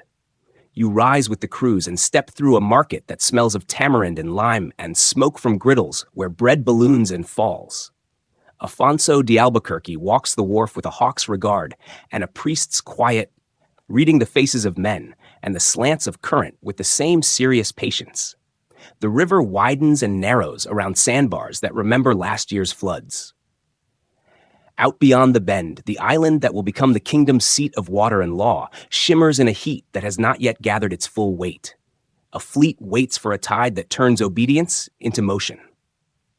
You move with that tide, and you feel how the plan threads many smaller threads into a rope that will not slip. Preachers ride beside gunners, pilots whisper to scribes, Marathi words rub against Portuguese syllables until both sound more at ease. The first assault stumbles, the second returns with clearer charts, and the third arrives at the month when wind and water give a firmer hand. Fires open and close like the lungs of a runner, then soften as gates accept the truth that has reached them. In the fall of 1510, Goa enters the chain of harbors that will be called a state, though its rooms are scattered along half the rim of the Indian Ocean. You walk the new streets with a care that respects victory without shouting about it. The houses remember other owners. The temples and mosques keep their rooflines as the new order learns to breathe among them. The city sets its workbench at once. A mint talks to a counting house. A warehouse learns the names of pepper and indigo, and cinnamon and cloth. A customs office weighs favors and dues with quills that do not tremble. The armillary sphere glows on a standard near the river stairs. A clerk opens a chest and brings out stamped sheets that will teach a rule to ships. This is the cartaz, a pass written in clear letters, a license that tells a captain where he may sail and what he may carry. A slip of paper that turns a sea road into a corridor, watched by eyes that prefer order to accident. You hold one in your hand and feel the soft grit in the fibers, then pass it back as a gun on the bastion coughs a reminder that paper and powder speak in harmony. The run to the south grows regular, and the name Carrera da India settles into the talk like a good chair in a familiar room. Ships leave Lisbon with winter stars bright at dawn, their holds full of copper and cloth and silver, and men who dream of a spring on a river that smells of mango and rain. They round the point where two oceans share breath. They rise along a coast that stains the water red at river mouths. They taste Mozambique and Kilwa and Malindi, when repair is kind and caution is strict. Then they climb the monsoon like a staircase of moving wind, until Goa reaches them with drums and bells and smoke from kitchens that use coconut and chili in ways that surprise and delight in the same mouthful. The return begins when the sky announces another season, and the hulls take on a cargo that can perfume a city for a year. The chain must tighten if it is to hold. You step east again with Albuquerque and feel the light change to a cleaner glare that sharpens edges on water and blade. The coast of the Malay world rises from a haze the color of milled rice. A river mouth opens between wooded banks. The tide runs like silk pulled by an unseen hand, and an emporium appears that does not belong to any one land entirely. Malacca sits on the strait like a hand on a pulse. Junks nod at the wind. Gujarati craft show, high poops and eyes painted on their stems. Javanese hulls ride low and quick. Arab dhows lift lateen wings. Malay pilots know the sand that moves like sleeping animals just under the surface. The keys to this road lie in towers and in treaties both, and after a season of parley and a week of thunder and smoke, the keys change hands in 1511. The fort rises with lines that recall Iberia, yet breathe local air. A mosque calls the evening. A temple strikes a bell. A chapel lights a lamp under a painting of a sea blue as lapis. The city does not silence one sound to make room for another. It layers them until the hour holds many faiths at once, and the harbor learns to keep the beat. From Malacca, a new door opens towards spice that grows on trees whose names once traveled only as fable. You listen to pilots speak of Banda and Ternate, while factors write in ledgers whose edges blacken with sweat. Clove and nutmeg earn their place in the pages of law and in the pockets of men who risk fever and steel for their scent. Treaties knot and loosen in islands where volcanoes keep their own calendars. A captain swears allegiance at dawn and meets a raid at dusk. The wind smells of sap and resin, and the harbor keeps the rumor of thunder even when the cloud has walked away. A friar writes a letter that praises the sweetness of fruit and laments the quick anger of new allies, and the letter travels west with the same speed as cargo. Another arm of the chain points north and west toward a gate where the Persian Gulf admits the sea with a narrow patience. Hormuz rises from the water like a crown set on a low cushion. The island glitters with trade that tastes of pearls and horses and cloth as thin as breath. The fort that grows here in 1515 faces a desert coast that has learned endurance as a craft, and across the strait the mountains throw purple into evening with a calm that refuses to flatter anyone. You watch a factor test pearls in a dish of milk, then pay with coins that carry a cross and the armillary together. A call to prayer drifts from a town whose merchants now count with clerks who keep two alphabets side by side without confusion. A captain oversees the anchorage where ships bound for Gujarat pass hull to hull with ships bound for Basra, and the road of paper passes among them with a firmness that tries to prevent quarrel. The forts and factories pretend to be small, yet their smallness hides a long reach. Goa thinks in letters that take months to return. Malacca answers with timber and rice when a storm tears a roof. Hormuz sends news of a Persian mood that will matter in Lisbon weeks later. Mozambique trims a mast and hands up a box of lemons that spare a dozen men from a sickness that steals their teeth and their sleep. A net has been cast that does not try to hold the whole ocean. It holds the mouths of rivers, the corners of straits, the islands that give water and wood and fresh bread.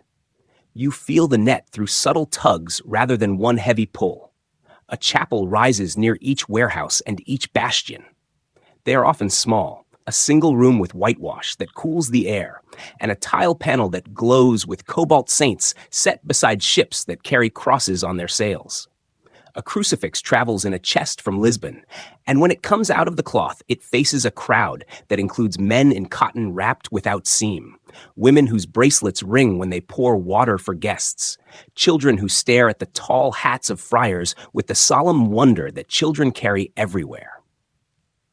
Later, a larger church takes shape in Goa, with aisles that drink monsoon light and a nave where litanies move like slow water. In years to come, the body of a missionary will lie in a glass casket here, and pilgrims will press the rail with prayers that mix salt and incense and grief and joy. For now, the seed sits in the ground and gathers a quiet strength. Merchants from Gujarat continue to bring cotton that holds color like a vow. Malay sailors continue to read clouds with a precision that humbles new masters. Arab pilots continue to show their pupils how the wind turns at noon on certain days, and again at dusk with a politeness that can be trusted. The Estado da India grows not by silencing these gifts, but by hiring them and binding them to its own needs with pay, with favor, with threat when favor fails, with the promise that a paper pass will protect a voyage that follows the new rules. You watch a meeting under a banyan where a governor's man negotiates with a guild elder. One speaks of tariffs and safe conduct. The other speaks of seasons and crews that will never sail under insult. They agree on a number, and the banyan keeps their words under its leaves without gossip. Maps in Lisbon begin to glow with names that once hid in the fog of talk. Goa sits in gold, Malacca in blue, Hormuz in a red that recalls the color of a spice jar. Lines of sailing routes curve like the ribs of a shell around the rim of the ocean. An azulejo panel in a cloister shows a carrack heavier than any caravel, its high stern like a small palace, and its belly round with pepper. A child touches the painted wave and feels the glaze cool as moonlight. The mother draws the child's finger to the small figure of a pilot on the poop and whispers that a steady hand keeps a world from slipping. Yet a quiet uncertainty lives inside this efficiency. A pilot tells of a shoal that moved after an earthquake and insists that a chart lies when it tries to freeze the sea's thought. A letter in Goa hints that justice in far ports can tilt toward profit when nobody is watching. A rumor in Malacca speaks of a treasure removed in the night before the gate opened, a treasure that no inventory ever dared to name, and the rumor refuses to age into certainty. You accept the doubt as part of the rhythm, since the ocean always keeps a pocket where clarity cannot reach. Evening comes to Goa with the smell of rain lifting from hot stone. The river carries a sheen that looks like melted brass. Bells answer the call to prayer from a mosque in a lane lined with betel sellers and silk merchants. A drum keeps a slow beat near a temple that holds a lamp against the night. A choir practices a hymn that learned a local mode and now dips and turns with a sweetness not written in any book from Europe. The forts stand without noise, and the warehouses breathe through their shutters. The state has no palace to gather itself at a single point. It lives in harbors and in the minds of pilots and factors. It lives in paper that folds and unfolds and finds the right hand. It lives in a patience that believes distance can behave if watched kindly. You walk the quay as lanterns throw trembling ladders on water. A launch whispers against the stone stair, and a clerk steps out with a leather tube of letters. He touches the tube as a mother touches the brow of a child. He will sleep better when he knows the words have found the right desk. Far away, Malacca listens to a rain that sounds different on its wooden roofs. Far away, Hormuz drinks a wind that tastes of desert. Between them runs a string of prayer and purpose that holds through weather and time. You breathe with that string, and you let its steadying draw ease your shoulders. You rise with a sea that breathes warm and sweet, and you face a coast that greets the sun with green that seems to sing. The surf lays white lace on broad beaches where palm fronds tilt like slow metronomes. Brazil stretches in long murmurs of river and mangrove and red earth that stains the souls. The first smell that reaches the deck blends smoke from distant cooking fires with resin from a timber that bleeds a red fit for kings. Men call it Brazilwood and stack it in careful bundles while clerks write notes about color and weight. Canoes slide across inlets with a quiet authority that belongs to people who read the tides as easily as a prayer. Words pass along the beach in Tupi and in the rough Portuguese of sailors who have learned to trade with smiles and signs before they learn grammar. The early anchors bite at Porto Seguro and then farther south at São Vicente, where the land rises in hills that hold a clean rain. You walk through a clearing where a wooden cross keeps watch above a small chapel, and you hear the soft cadence of a hymn that has traveled over an ocean. Jesuits arrive with books and a patience that looks like still water. They teach letters to children who grin at the shapes and sounds. They draw plans for aldeias where fields will sit in neat squares. And they open grammars that try to give a Latin spine to a language that moves like a river. A small bell rings in the afternoon, and you watch how children pause, then return to play with the ease of those who learn without hurry. Far to the northeast, a stretch of coast gives itself to cane. In Pernambuco, the soil drinks sun as if it had been made for that purpose alone. Sugar fields lift a green tide behind palisades, and mills turn with groans that resemble a bullock at the yoke. The smell from the boil house mixes grass and smoke and honey in a perfume that clings to hair and clothing. Engineers from Madeira teach rollers to bite deeper and teach furnaces to keep an even heat from night into day. Molds receive thick syrup that cools into loaves wrapped in paper, and every loaf feels like a promise that ships will keep. The first wealth of a continent begins to gather in the hands of men who own engines and fields and who count the seasons by harvests rather than by feasts. Hands pour into those fields from far across the Atlantic. The trade winds push hulls that carry sorrow as cargo. You watch the slow process that turns shackles into a rhythm of work and survival. The ships anchor at Recife and Salvador, and men step ashore with bodies marked by a passage that should never have been allowed by any heart. In time, their songs learn the streets and the churches. Drums call at dusk with tones that lean toward gods who traveled in memory when no luggage could. A berimbau sings one string above a circle of bodies that move like grass under a breeze. The arc of capoeira takes shape as dance and discipline together, masking defense behind grace so that pride can live under the eye of punishment without inviting the lash. A city rises in Bahia, where the bay opens like a bowl of luminous water. Salvador climbs the slope in terraces and looks out to a horizon that carries ships as if they were beads on a cord. The year that settles in stone is 1549, when a governor sets his chair in the upper town, and the colony learns where to send its accounts and its petitions. The lower town smells of salt and tar and dried fish. The upper town smells of candles and limes and books. Azulejo panels blossom on cloisters with cobalt saints and ships that look as if the sea itself had taught the painter how to place each dot of foam. Processions move under paper lanterns on summer nights, and the sound of a rosary rises and falls like waves on a gentle reef. The plantations push inland and down the coast. Great houses sit on ridges with galleries that catch the wind and with chapels that keep holy water cool. The cane fields whisper and the canals shine at noon. You walk a road where carts bring wood for the furnaces, and you feel the heat on your face before you see the smoke. Overseers measure the day in cane rows, cut with sharp knives that flash in strict cadence. Elder women teach younger ones how to braid hair in patterns that hold memories of homes across an ocean. Elder men tell stories in twilight that plant pride in children who will need it for every sunrise. The work remains heavy, and the dignity remains stubborn, and the night gives both a brief truce. Trouble travels on water with other flags. The low sands and reefs around Recife learn the colors of the Dutch Republic when the decade turns to 1630. Forts change hands. Guns bark along the river islands. Yet after struggle, a new governor arrives who walks gardens with a botanist's tenderness and a painter's generosity. Johann Moritz opens canals and raises bridges that make the port breathe more easily. He invites scholars who sketch birds with eyes that understand motion and light. Sugar refineries grow more exact under this watch, and streets straighten into plans that a surveyor can love. You stroll an avenue where tamarind shades a bench and hear a language that sounds crisp among the softer vowels of the town. The war does not end with gardens. Planters choose sides and rivers learn to hold ambush in their bends. The sea judges each convoy with weather that grants favor without prejudice. After long years, the Dutch ships lower their flags and storms of politics and powder push them home.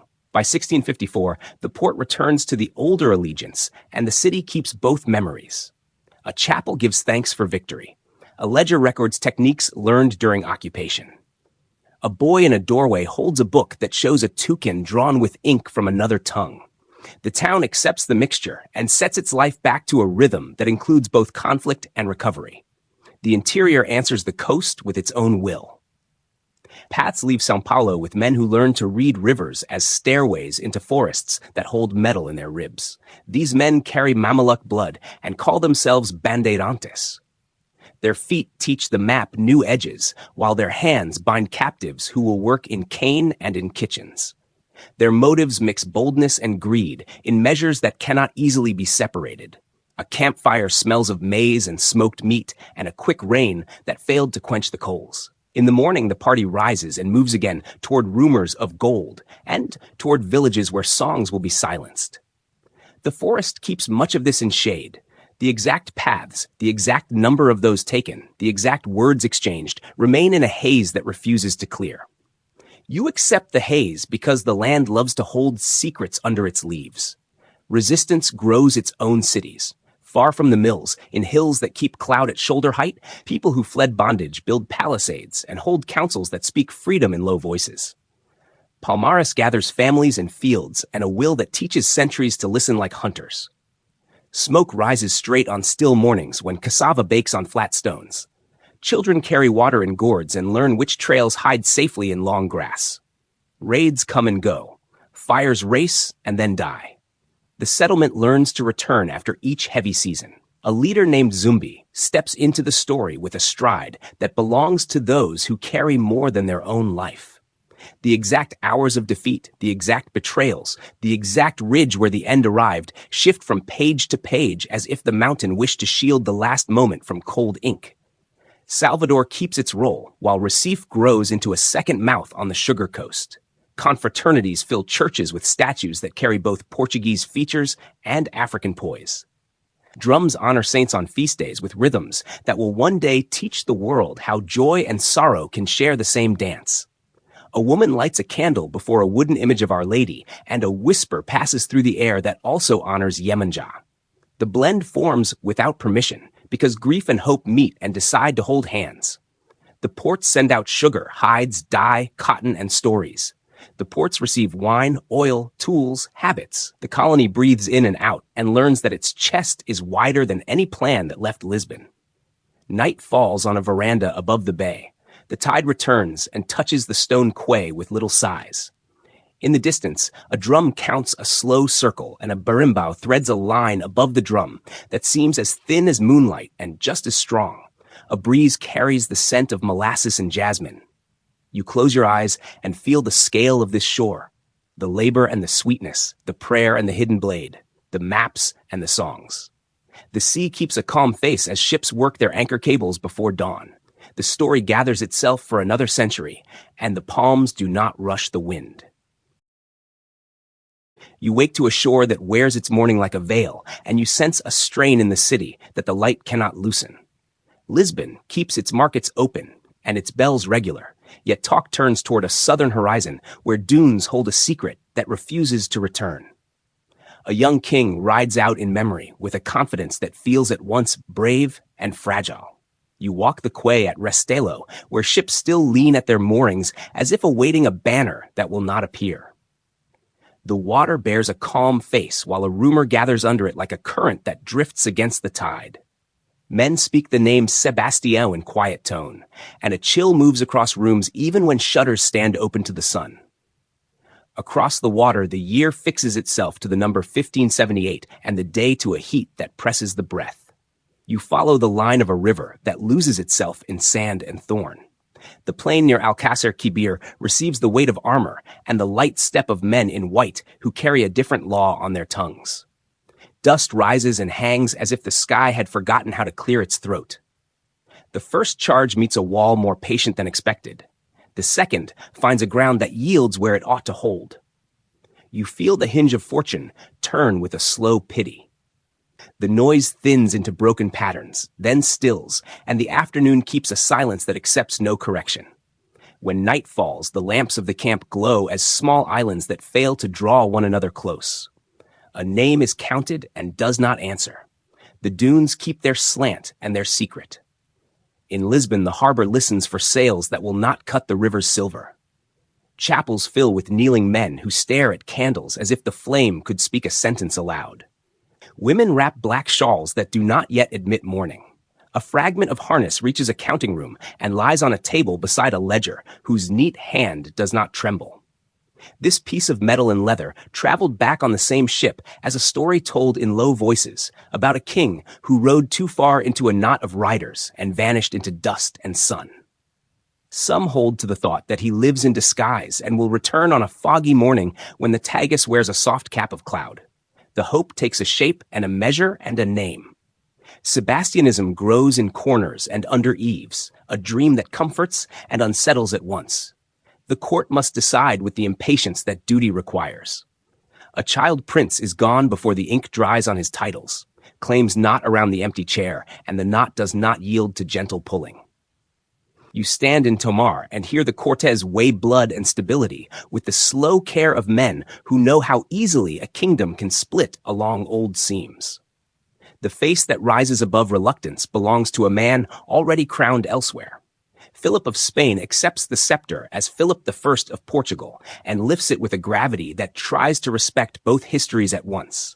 The terms sworn in this old town speak of separate law and separate coin and separate pride. The promise hangs in the air like a banner that will need strong ropes when the wind rises.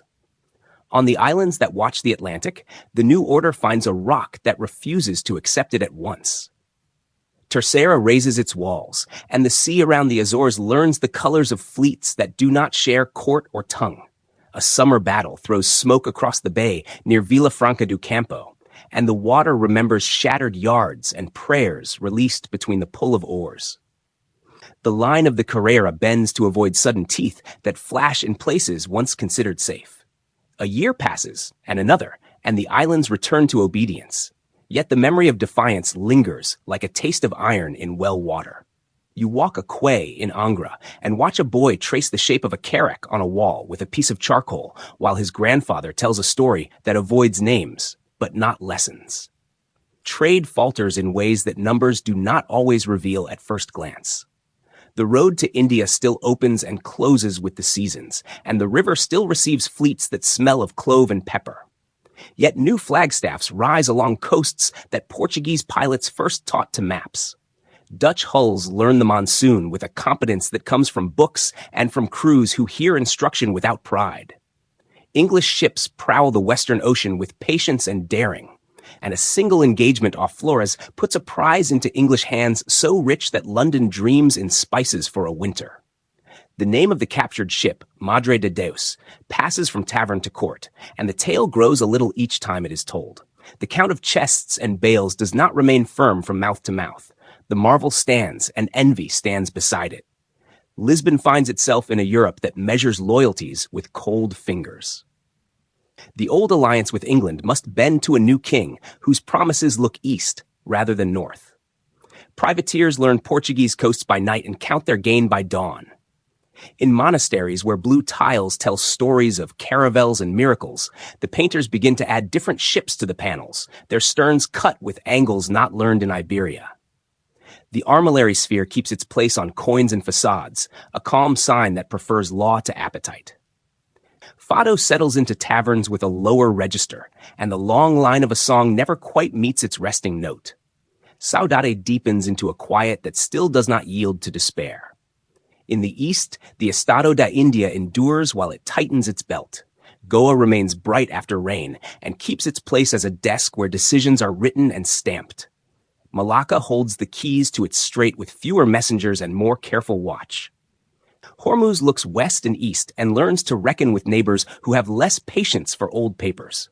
The Cartaz still rides from desk to deck, and the sound of its rustle still soothes a captain who wants a safe passage. Yet the passes must now share the sea with other codes and other guns. Scribes sharpen their pens and write with more salt in the ink. A strand of mystery remains knotted to the southern dunes. A man appears in Europe with a story that wears royal bones. Another arrives later who claims the same bones and a truer memory. Courts weigh gestures and scars and pronunciation. Crowds lift faces to catch a profile that resembles a coin. The faces return to their work while the rumor dissolves into the years like salt into rainwater. Painters hang small portraits of a young king who seems always to be stepping into sunlight. In quiet kitchens, old women murmur that he will return on a white horse when the fog rolls in like wool. The Tagus receives the fog many mornings and yet remains without hoofbeats. The hope persists with a tenderness that does not insist. Azuleo masters cover a cloister with a panel that shows a battle a generation past. The blue climbs the wall like water. Soldiers stand in lines that the painter learned from tapestries. Above them, a small cloud carries a light in its center that seems to watch the field with a calm that neither blesses nor condemns. You read the panel as people do, bringing your own ache to its cool surface. The tile does not teach. It keeps. In its keeping lies a mercy that the century needs. Lisbon breathes through the years of union as through a mask that fits and yet does not belong. The city still smells of roasted chestnuts in autumn and of tar and fresh oak in the yards by the river. The jacarandas will arrive later with their purple that looks like sky dropped to earth. For now, the streets hold more soldiers than merchants prefer, and the riverfront hears more languages than it did when all flags belonged to one will. A poet writes of absence as if it were a weather that can be forecast and a virtue that can be practiced. The word saudade grows trunks and branches and a shadow under which weary men sit without shame. Ships still depart at dawn when the tide and the moon keep good company. The sign of the Order of Christ still climbs a mast and flutters as if it owned the wind. Yet crews look twice before they sleep, and captains count powder with stricter eye. The Carrera reaches India and returns with pepper and long stories of rival factories and new treaties. Some voyages end far short of the Tagus on shores that pay no attention to the old music.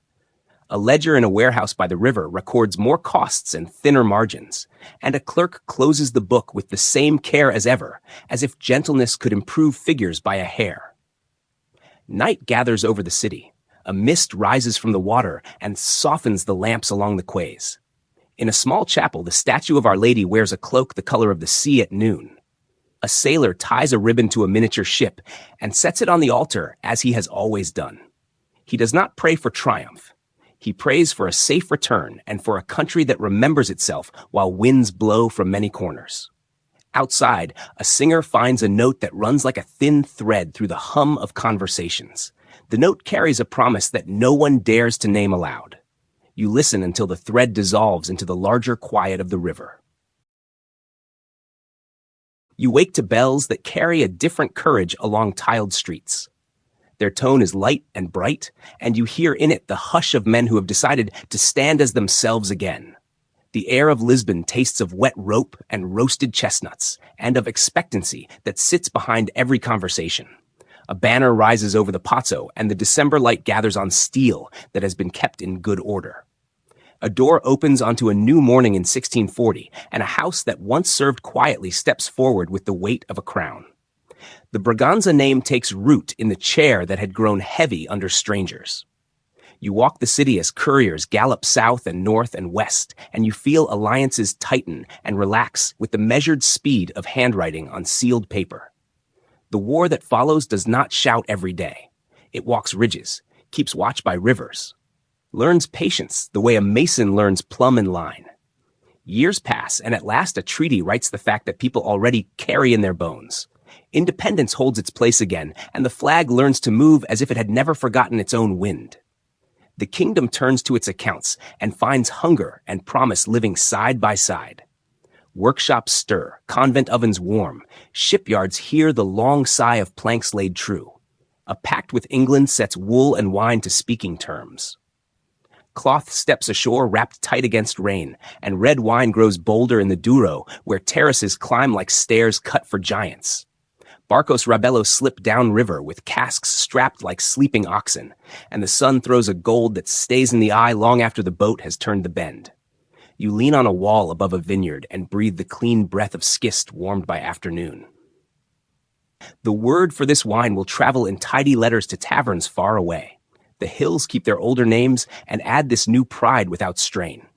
Far across the ocean, rivers in high forest begin to glint with more than fish scales and sky. Men swirl pans and find yellow that will not wash away.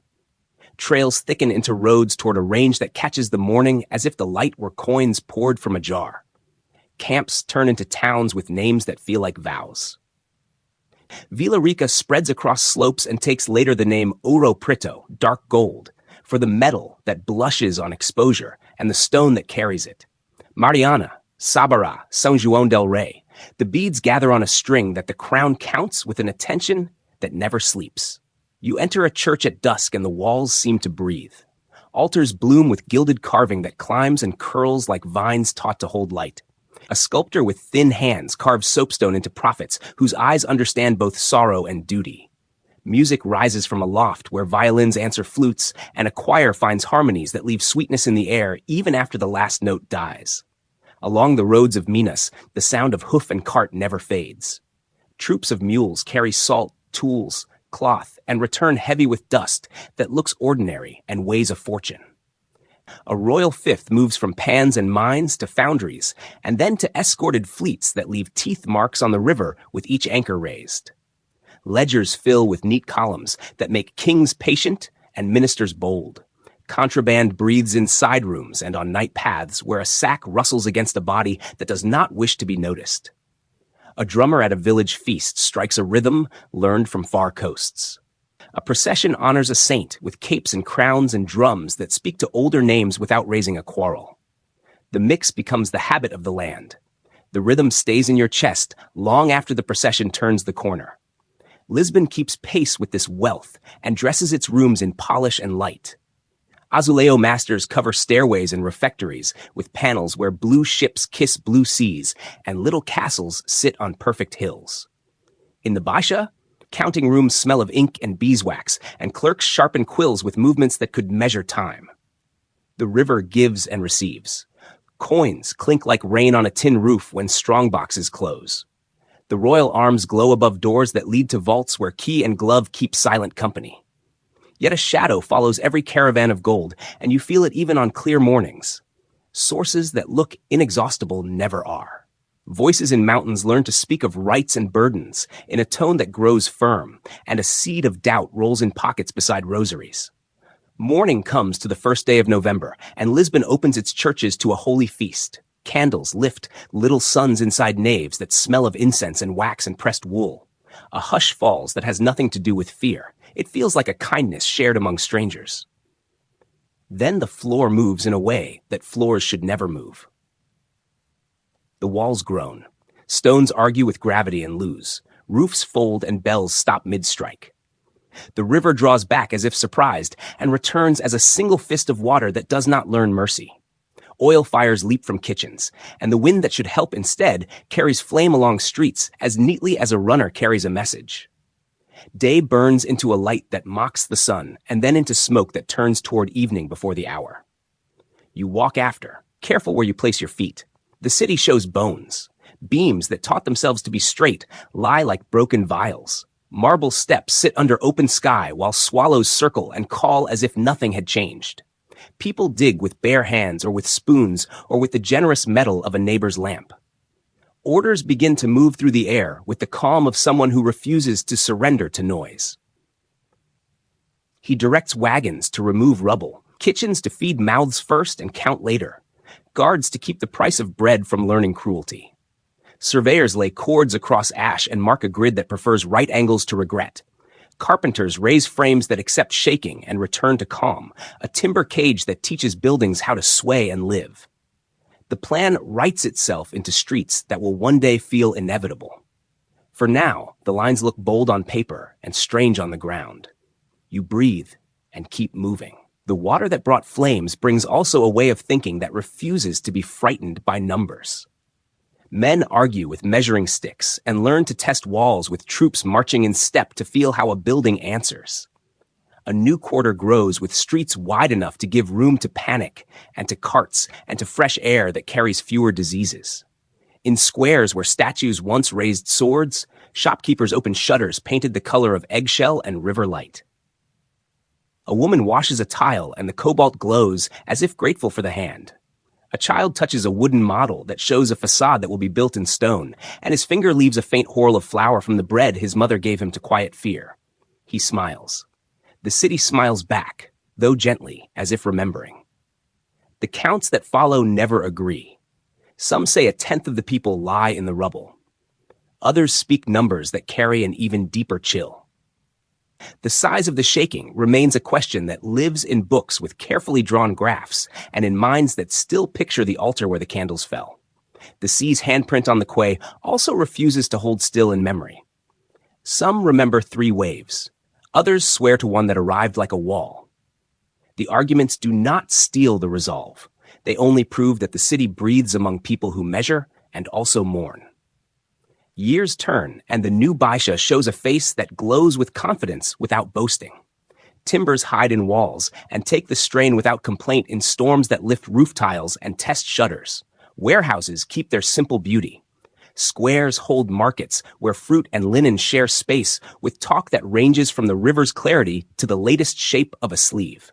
A minister's energy remakes more than streets. Schools gain desks and rules. Orders with long histories learn to travel or to close their doors and remember the rooms in silence. A palace rises in Belém that catches evening in a procession of windows. Across the river, shipyards learn again how to cut a line that keeps a pledge to sailors. The city gathers itself like a cloak drawn against night. In Minas, the gold still runs in dark sand, though the first rush has softened to steady work. Processions continue to paint streets with flowers on days when drums and bells married joy to duty. In Lisbon, Fado finds more rooms and lowers its voice until a listener must lean close. Saudade spreads like a slow tide along Alfama stairs, kind and inexorable. Tiles show fishermen and saints and new buildings with calm faces. The armillary sphere still turns on coins and lintels, a sign that rings hold fast when lines tremble. Evening folds itself around the new city. Lanterns wake one by one, and their reflections knit a second Lisbon on the river. The breeze carries a clean scent from fresh wood and a faint sweetness from a bakery that never closed, not even when ash fell on its doorstep. You stand at the edge of a square drawn by cords over ruins, and you listen to feet on stone, to a street violin, to a murmur from an open window where a mother soothes a child. The nation that nearly lost its voice has learned to speak again with steadiness. You breathe out, and the river answers with a longer breath that eases your shoulders. Morning thins over the river, and the city wakes with a quieter will. Workyards open at a steady pace. The rebuilt streets keep their right angles and their patient shade. You feel the age turning toward a new caution as ships leave with less trumpet and more ledger, as if the sea still loves the kingdom, but asks it to speak softly. The world has grown crowded along the routes once held with confidence. Rivals learn the winds with exact notebooks and hard practice. The frontiers that once yielded to a well-found and a clean harbor now tighten and ask for papers that carry other seals. You step into a room where a minister once taught Lisbon to count with both hands. His schools remain. His codes still sit on shelves that smell of leather and dust. His name rides low in the voice of clerks who admire order and remember bruises. You sense how rules laid for 1 century walk into the next with a gait that can steady and can pinch at the same time. In a courtyard, a teacher lifts a slate and children recite with a rhythm that sounds like oars on a calm water. The habit of measure remains a comfort when news turns sharp. An autumn wind comes from the north and soldiers show strange colors at the city gate. Boots sound heavier on the stones. The year carries 1807 in its pockets, and the talk on corners tightens into short phrases. Orders arrive that speak more of march than of courtesy. You follow the road to Belém and watch litters and chests move down to the quays with the quiet of a family leaving a house before dawn. The court steps aboard, and the river holds its breath as the anchors rise. The fleet falls outward with sails only half set, a flock disturbed yet unbroken. Cannon on the heights keep a loyal silence. You feel the chair of the kingdom roll with the tide until ocean replaces river and Rio de Janeiro becomes the address for petitions and praise. Across that water, the city of hills and bays receives a court that brings Europe in its trunks. Printing presses unfurl their voice. Botanical gardens set out new beds. The ports of Brazil open to friendly flags, and the old monopoly loosens like a knot under rain. The bond between crown and colony shifts from habit to partnership, and at last to a parity written in law. The name of the realm expands in 1815 until it sounds like 3 countries sharing one breath. You hear the new title spoken with pride and with relief that the old chair has found a second room instead of an empty one. Back in the north, a winter of hurry ends, and a spring of conscience begins. Porto speaks first in 1820. Not with a shout, but with a tone that expects to be answered. Men call for a charter that can travel farther than a sword. The street carries a mood like a steady drum, taught to keep time for marching feet and for harvest. The court returns across the water. A prince remains. He walks a riverbank in São Paulo and hears a calling that does not intend to be refused. A cry rises near a stream named for a saint, and the word independence enters the air of the New World with a heat that turns a single day into a door. Brazil takes its place beside the ocean that raised it, no longer as a room in a house, but as a house with lights of its own. You stand in Lisbon and feel the weight of that departure as a tenderness more than a wound. Ships still leave for Rio, yet the flags share their story now rather than mirror it. The city turns toward its own face and asks it to look steady. A charter is written and folded and reopened. The ink dries and the law learns to breathe. Then doubts and vows meet in the same square.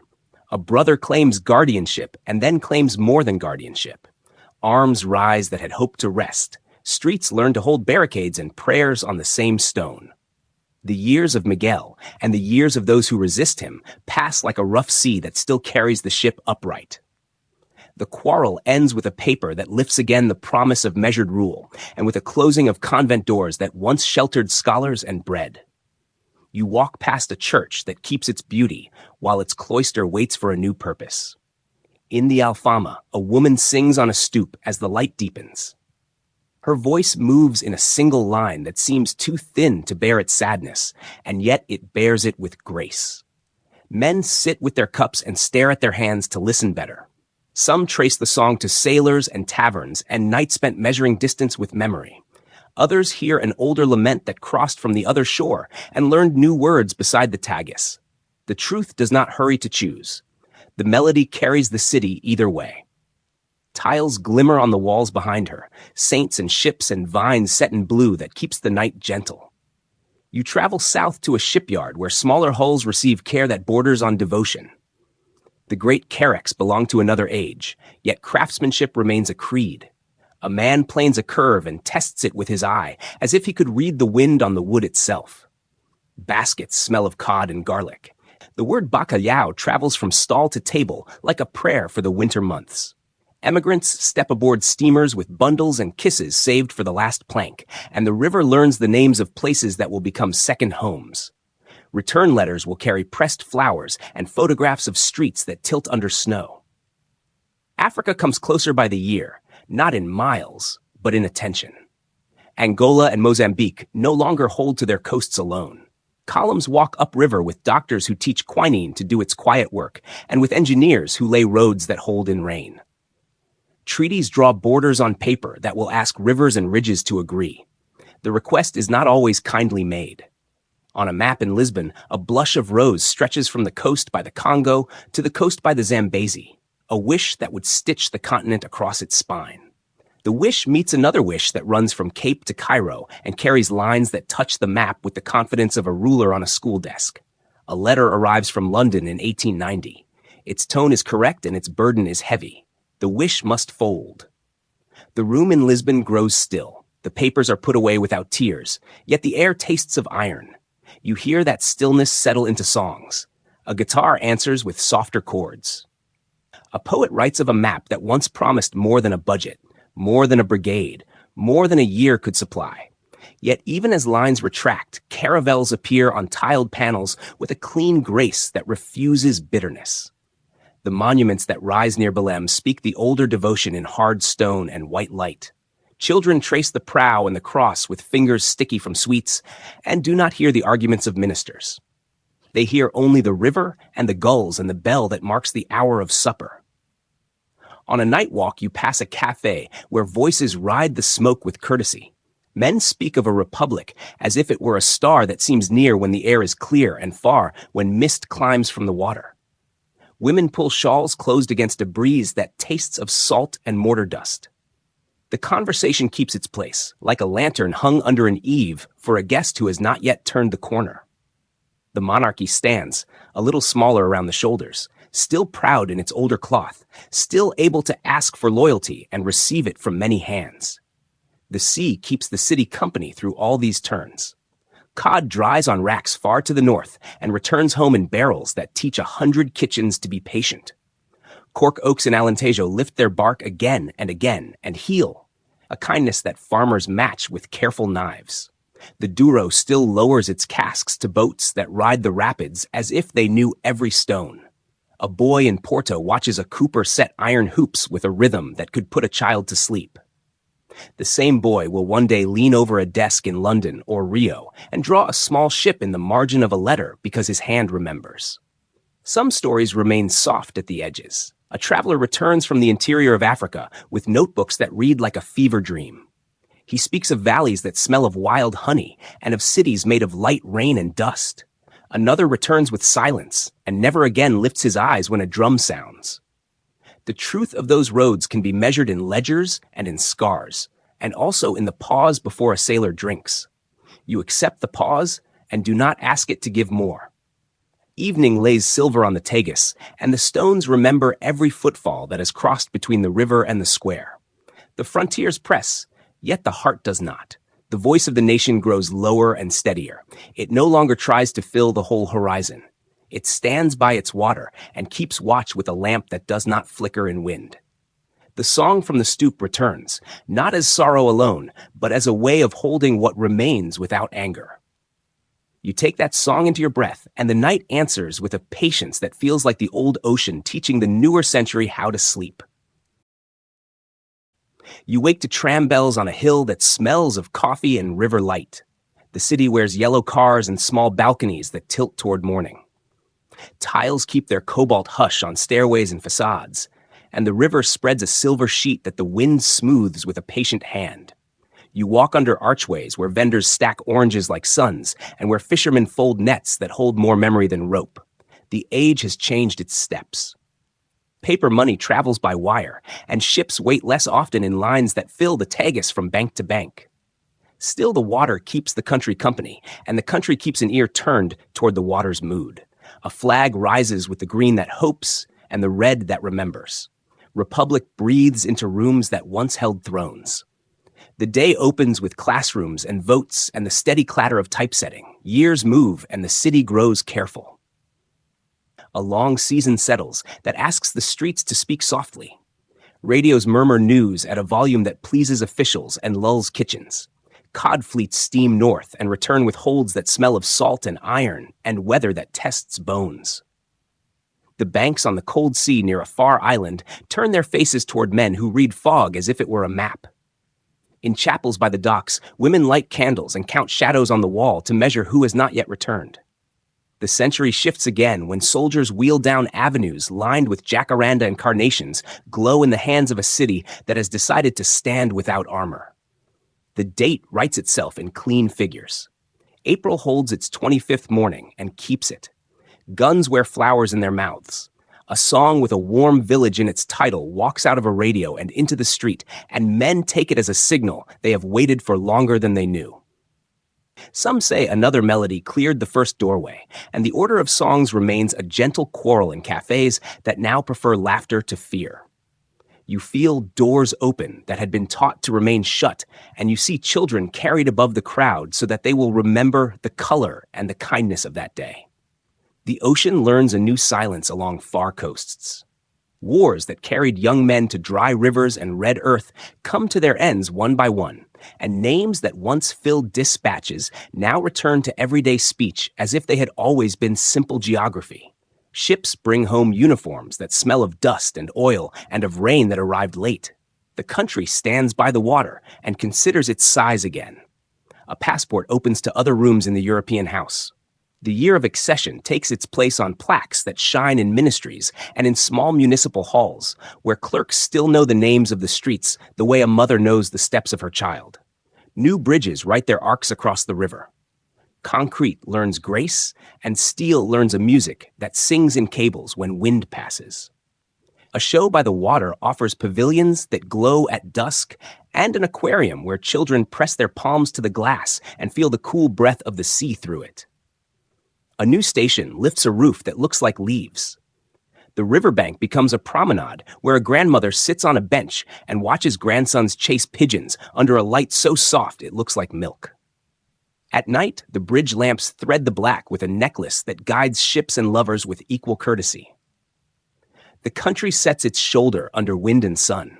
White towers turn slowly on Alentejo ridges, and fields of panels learn to drink light.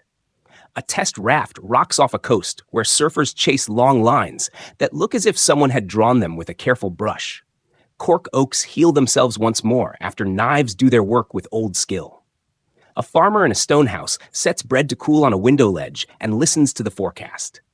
The weatherman's voice speaks the names of Atlantic tempests as if greeting cousins who visit too often, yet bring no insult when they pass on with only rain. In Alfama and Moraria, the guitar finds its shallow bowl, and the singer leans into the thread of a melody that refuses to unravel. Fado settles in, low and steady, a tide that arrives without asking for permission. Some trace it to taverns where sailors once paid for stew and a song with the same coin. Others to salons where careful hands played courtly airs and found the sea breathing under the notes. The origin remains a room with two doors that never quite face the same direction. The song does not mind. It carries yearning without bitterness and memory without complaint. On a night of honors, the art receives a place in the world's careful registry of things that should be kept warm, and the room applauds with the restraint that the music itself prefers. Tiles continue to speak in churches and kitchens, and at the mouths of metro tunnels. A panel shows a caravel that never knew steam, and a saint who never knew electric light, and both look at ease in a square where a boy eats a pastry whose sugar falls like snow. A wall in a neighborhood that once counted only caulk and rope now hosts a mural where a fish wears a crown that looks like laughter. The old glazes accept the new hand, and the street learns to enjoy both. On June nights, garlands cross alleys, and paper balloons glow. Grills blanketed with sardines hiss, and church steps turn into dances that continue until the light thinks about returning. The ball arrives from across a continent, and a stadium makes a single voice out of many throats. A trophy lifts, and the word finally breathes like a prayer that has learned patience. In kitchens and squares, a cheer rises, then falls to a hum that any child could sleep through. Pride stands without swagger. It stands the way a stone pier stands when a ferry ties up in calm water. Students pour from stations at morning, and the city learns their shoes. New companies write their names on spaces where rope and canvas once held pride. Languages share tables. A woman from Braga runs a team in a language she learned in a dormitory and on a beach in another country, yet her jokes belong to the street where she buys her bread. Trams keep their steel sigh, and cafes keep their small cups that cool quickly. A man in a jacket lets sunlight find a book by a poet who loved rivers of many cities and still wrote this one best. Not every page lies flat. A year of fire climbs into pine forests and leaves their char behind. A year of numbers squeezes the month longer than rent can bear. A ship waits outside a port for a clearance that moves more slowly than wind. The story refuses neatness, and the tide does as it pleases. You stand on a quay and watch the bridge draw a straight line between hills, and you rest in that line without asking it to solve what it cannot. A woman sings a short verse about time and work and love, and the chorus returns like steps on a familiar stair. Night lowers with a calm that feels like a well-kept promise. You sit on the last stone before the river and touch the water, and it cools your fingers like glass left in shade. Across the blackness, a ferry makes a white path and erases it at once. Behind you, tiles hold blue seas and gold halos. In your ear, a guitar keeps a thread that will not break even when the player lifts his hand from the strings. The ocean carries every era in its long breath. The country listens and answers with the one word it always keeps careful and true. Saudade keeps watch without complaint, and memory keeps its lamp trimmed. You breathe in salt and vanilla and warm iron, and you hold the quiet without fear. Gathers like a shawl drawn gently across quiet shoulders. Streets soften under the hush of late footsteps, and windows glow with the small lights that households keep for comfort. The river accepts the sky and turns it into a slow sheet of silver, while boats become friendly shadows drifting from thought to thought. Gardens that were loud with bees by day turn inward, and the figs and laurels release a sweet breath that lingers along low walls. You walk past tiles that keep their blue coolness in the dark, and they seem to murmur old blessings to the stones at their feet. Far off, a bell counts the hour with a generous pause between each stroke, and the air folds those notes into something like a lullaby. The city closes its eyes without locking its heart. In the hills, a guitar rests on a chair and keeps a faint memory of the last note it carried. Along the quay, ropes slacken and creak softly, like contented voices turning towards sleep. Somewhere a shrine keeps one candle, and the flame leans and straightens as if breathing with the house. You follow a path that winds through quiet courtyards, where orange trees hold their small lanterns among the leaves, and where fountains whisper to a shallow bowl, patient and unhurried. In those corners, you can feel yesterday's noise transform into the kind of silence that listens kindly. Beyond the roofs, the ocean rises into its own dusk. The tide presses and releases with the rhythm that steadies every chest that hears it. Clouds draw thin veils across the stars, and the night accepts them without hurry. You stand very still and let the cool air smooth your thoughts until they settle like silt in calm water. The stories you carried become light, the names become gentle, and the long road of time becomes a soft lane back to home. And now you may drift into dreams of history. End of script. Sweet dreams?